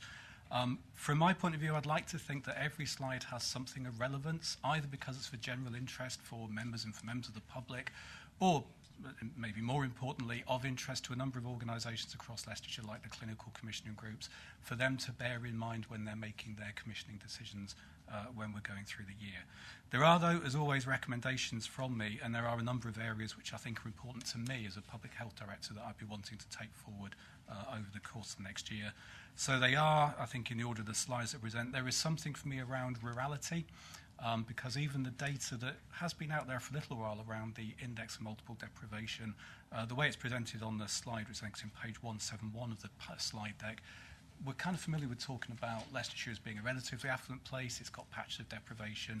But when you look at the sub-data around access to services and around housing, for instance, it tells a slightly different picture around the way that rural areas face their own kind of disadvantage. And again, I think that links to some extent into the previous agenda item from Mike around suicide, because we know for issues that, there are issues around loneliness, issues around access to the methods of suicide, which will be prevalent in rural areas and the farming community, for instance. So rurality is one that is, in essence, I would like to take forward this year. The next is around air quality, which is page 181, the slide on there. Again, I don't think there's anything new in the DEFRA information that's there, but it's the first time we've put it all together and shown a hopefully fairly easy to understand map of air quality within Leicestershire. And clearly, if you look at that map, it's essentially a map of trunk routes within the county. You can see the M1, M69, A42, M42, and then the A46 kind of up to Hobby Horse Island are pretty recognisable, with the addition of sort of former coal mining, open cast mining, quarrying areas within northwest Leicestershire as the other area. As air quality nationally has risen up the agenda, I think I need to respond to that as a Director of Public Health. And again, the report talks about how I'd like to take that forward, particularly with district and borough council colleagues. Next one for me in terms of my sort of ones that I would want to take forward are weight management. There's a variety of slides such as 191 around the effectiveness of our weight management services and childhood obesity and such like. I think the interesting one for me is I first looked at that slide around weight management and thought, actually, is this a question of the services that I commission not really being that effective? Because I was quite surprised at a number of people who go into a service and don't lose weight, and actually maybe they put weight on. But there is something about understanding that we're probably providing a service for a level of people that the sort of local authority responsibility, it was a little bit like the conversation from the Turning Point rep, we're kind of getting sucked into providing services for a tier of people with obesity that really belong elsewhere in the system, but their services aren't there to support them. So is it a bad service, or is it trying to sort of stretch across a population more than it should have done? I think I'd like to dig into that a bit more. Alcohol, again, touched on substance misuse earlier on the agenda. The slide on page 193, I think it's quite an interesting way. We'll be familiar with the toll that alcohol can have long term, but in terms of hotspots of alcohol admissions and the need to do better joint work with community safety boards in both district councils and at the county level, and in particular the joint work with police, and again it follows on from the substance misuse conversation. I thought that hotspot map was really quite interesting in terms of knowing where do people get admitted from. And then the last one in terms of my recommendations is more generally around demography and life expectancy, and that's the kind of life expectancy map on, I think it's 199, that follows life expectancy along the Grand Union Canal.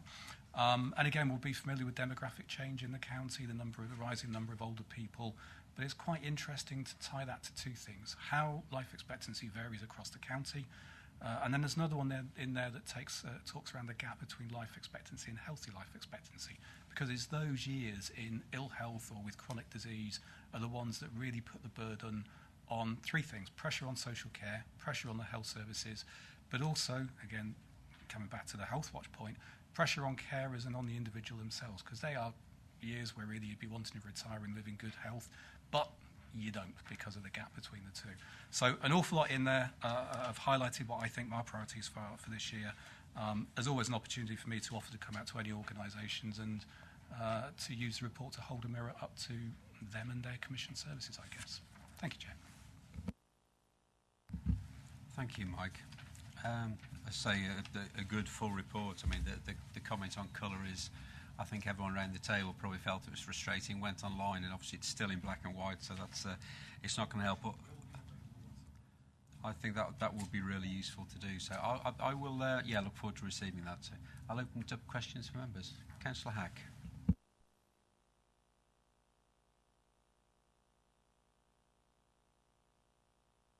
Sorry about that. On page 160.10, it refers to air quality. And we've obviously been recently had presentations to do with the growth and expected expansion across Leicestershire. So obviously on page 181 we can see where air quality is a problem. It'd be really useful to understand how the growth for Leicester and Leicestershire sits against the air quality. Particularly talking about my own area in Bronson Town, which sits right on junction 21, and the pressure they have from trunk routes from the city as well as the county, and how that will impact going forward.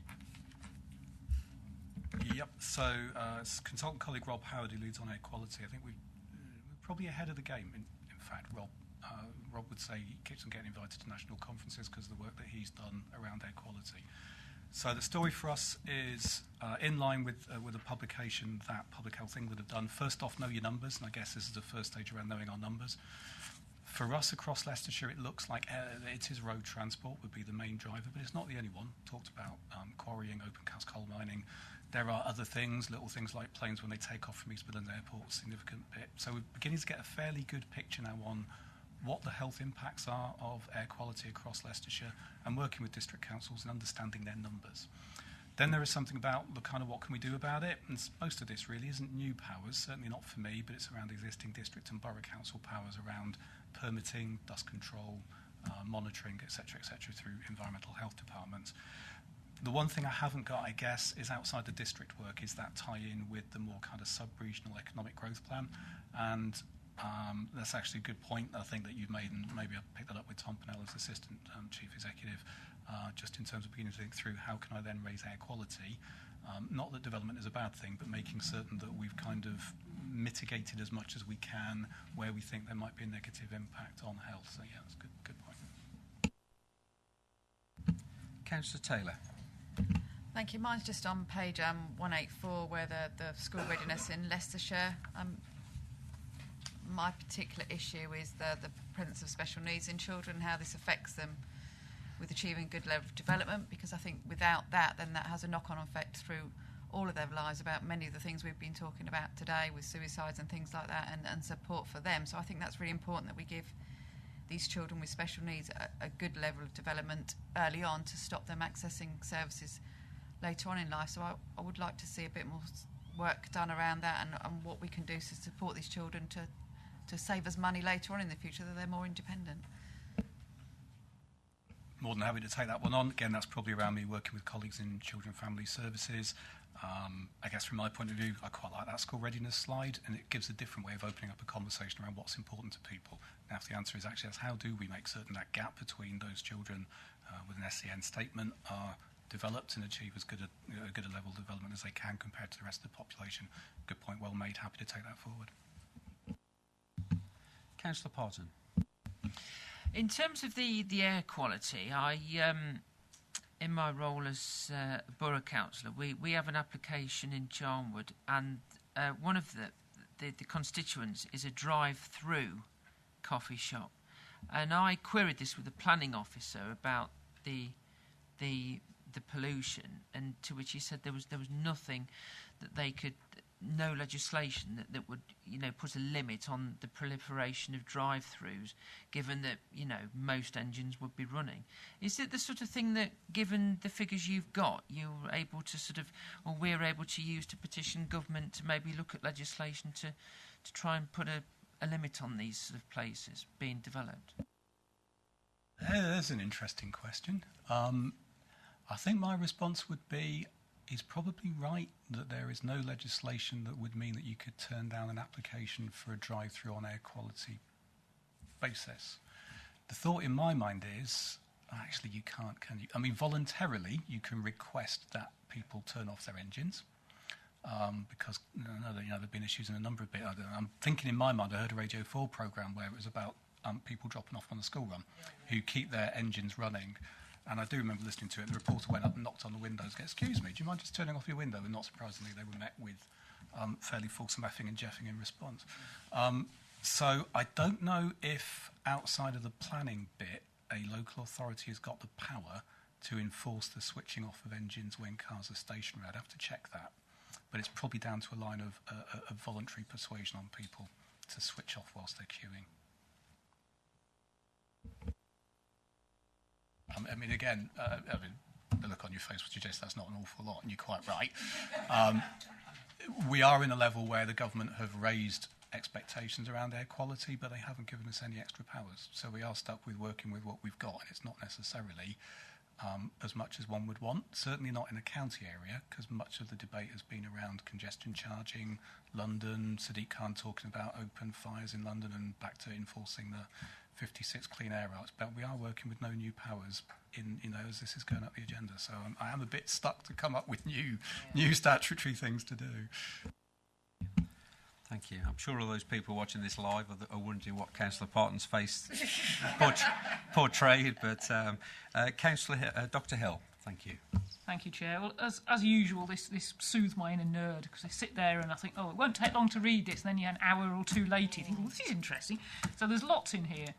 One thing I did pick out was the life expectancy along the Grand Union Canal, and I just wondered what was happening in Lubenham, which is, as a ward, is a sleepy place with two or three villages, and it's quite rural apart from a sort of prison, but it shouldn't explain why the male and female life expectancy are as they are. And in fact, looking at it, I think the male's colour should be the darker one, because you've got Loughborough Hastings at 76.1 years dark, and this is 75.7. It just strikes me as an anomaly. It doesn't seem to have any of the things you would have experienced. The Loughborough wards, I can see that, but not Lubenham ward. It's very weird. Apart from, say, the prison does skew some things in there, but it shouldn't account for the females being low as well, because it's men-only prison, I think. And not at that age either. There's probably 2 points. Just in terms of why isn't it as dark as Loughborough Hastings and Loughborough Leamington, then, of course, that probably is something around that ward being smaller. So the statistical significance will be 76.1 could be banged on, statistically different, but that one's a little bit more nuanced. Nonetheless, you're right. It's one that stands out as not really fitting with what you'd expect to see. And I suppose the entire point of presenting it like this is to throw up questions which need further investigation. And again, happy to do so. Councillor Fryer.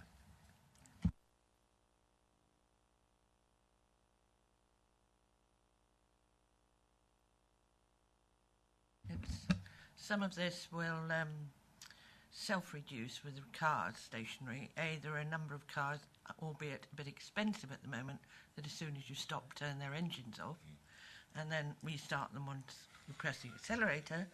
And then the other thing is, of course, we're all being massively encouraged to go electric. And I think there are plans that over the next few years it will not be as expensive to have electric cars, or what do they call them? Hybrids. I know members of my family have hybrids. That, of course, raises another question, which has nothing to do with this, is that for all the thousands of people in terrace roads, how do they charge their cars? But that's another matter. But so I think some of this will reduce from car stationary. I think there's more pollution, an awful lot of more pollution, of just sitting in static traffic. That is horrendous. And this is where I think the encouragement to get cars that automatically turn their engines off is another way. Yep, there's a lot in there. I think coming back to the previous question, I think there's a balance between new technology to some extent will lower emissions, but then actually as more cars go on the road or new initiatives and infrastructure going around Leicestershire, it's entirely a good thing. To what extent does that counteract that? So some of that understanding the numbers leads on to, can we start predicting what the future looks like in terms of hotspots? And then there's a bit which I suppose isn't about planning, but is more about smooth driving styles, because again, there's that sort of conflict between wanting to reduce accidents, and that's why we do speed bumps and chicanes and the rest of it, whilst actually want to encourage people to do a steady 30 or a steady 20 and not go and floor it as they do outside my house between speed bumps, which actually is when all the emissions come from. So actually there's a number of things I think, as well as talking about air quality and trunk roads, that we do work and would work with colleagues in Environment and Transport and the district councils, which is that balance between active travel, smooth driving styles, everything else. And the best thing we can do is to shift people off cars onto bikes. because actually zero emissions overnight. Councillor Gamble. Thanks, Chair. I think one thing we could do regarding air pollution, I live on the A6 in Oadby, and I leave out at 5:15 in the morning and travelling up the A6. Every single traffic light in Oadby on the A6 changes every 10 seconds, even in the middle of the night. What is the point? It is so annoying. And it causes pollution. It's bound to. But on a cheeky sort of thing, page 207, I have to mention this, depression in Leicestershire. Well, the Office of National Statistics have just made Oadby Wigston the Best place to live. fifth happiest place to live. Exactly. And it's in Britain, and it's nice to see the depression rates of a different body has as low as well. Would you like to comment why? Thank you for that question.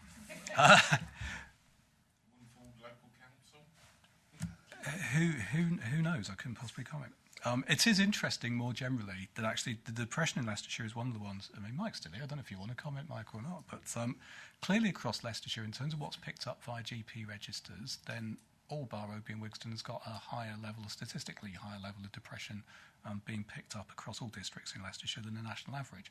Now, part of me always comes back to when we normally talk about diabetes in Leicestershire, because that's pulled off GP registers.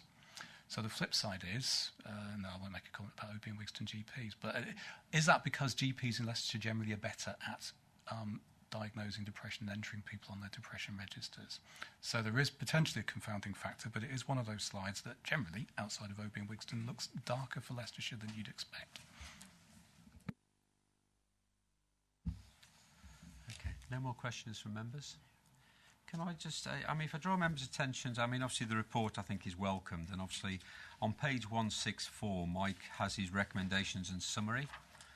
I think it would have been interesting if as a scrutiny group we could sort of pick up on one or two strands and sort of try and work with you or try and help in pulling people into this commission to sort of committee to have questions asked and how things work. I mean, obviously Mike has summarised what he is going to take forward throughout the year, the work of the department. He's got 6 there: deprivation, rural health, air quality, demography, lifestyles, alcohol and weight management. I mean, is it something that members would feel that we could pick up on a strand? I mean, I don't think we can do all of them because I think Mike's report gives us so much more than that, but I think the way you've categorised them, would it be useful for us to look at whether we decide on something now or whether we sort of maybe let share them with Rosemary or Ewan as to looking at it, actually as an action on ourselves, just to say, yes, we think we could do this. I mean, I agree with Councillor Hack on the air quality, and obviously a lot of the sort of strategic growth plan with pressure off junction 21 by putting a new junction at 20A, that may well stop the stop-start traffic and access into the city, but is that the right place for it? And it's how the planners, the district councils, etc. are going to compensate for that. So any thoughts? Would you be happy to submit to officers the sort of, if you like, your top 2, and then perhaps we can come back and look at putting something back on the agenda so we can do a bit more focused work on and possibly support Mike in the work you're doing as well. So, if it's helpful to members to sort of maybe guide that thought process. I mean, from my point of view, alcohol, I mean, Jocelyn's moved on, not here at the moment, but she's currently leading on a piece of work with the Community Safety Partnership at the LLR level in terms of what would be the joint priorities across those two, and alcohol and substance misuse, as you would imagine, would be one. So that's probably something that would be something to talk about in the future. Lifestyles is probably more of an issue that will come back, I would imagine, in January to scrutiny, because I suspect it will be one of the MTFS proposals for public health next year. Air quality, again, given the sense that there is an emerging sense of work going on, and again, maybe that's one that would be of interest. Deprivation and rural health is probably the only one that I've put forward as an area where if you said to me at the moment, are you doing anything on this, I'd be hard-pushed to come up with a plan. So if it's helpful to have an idea about where things are in progress and where I'm feeling a little bit blindsided, that would be my sense of where I'm at the moment. But I mean, taking that on board, I think we've had a couple of sort of pointers as to what will be coming back. I mean, perhaps we can sort of look at. I still think air quality to me is one that has specific. But maybe if members just share with Ewan what you think a priority would be, we can come back and visit that. So members happy. Okay, thank you. Mike, can I thank you for your report? I'm sure the districts will welcome it when it goes out in colour. I'm sure they'll like to see that, as will ourselves as well. So I think a colour copy will be good for us all here on this. Thank you for your report. So, item 14, members, was any other items which there's no urgent items to be taken. So it just remains for me to say the date of the next meeting is Monday, 22nd of January 2018 at 2 p.m. So that's what I've got here. So I'd say Happy Christmas, everyone. But I won't. It's too early. It's not December. So thank you all and safe journeys home.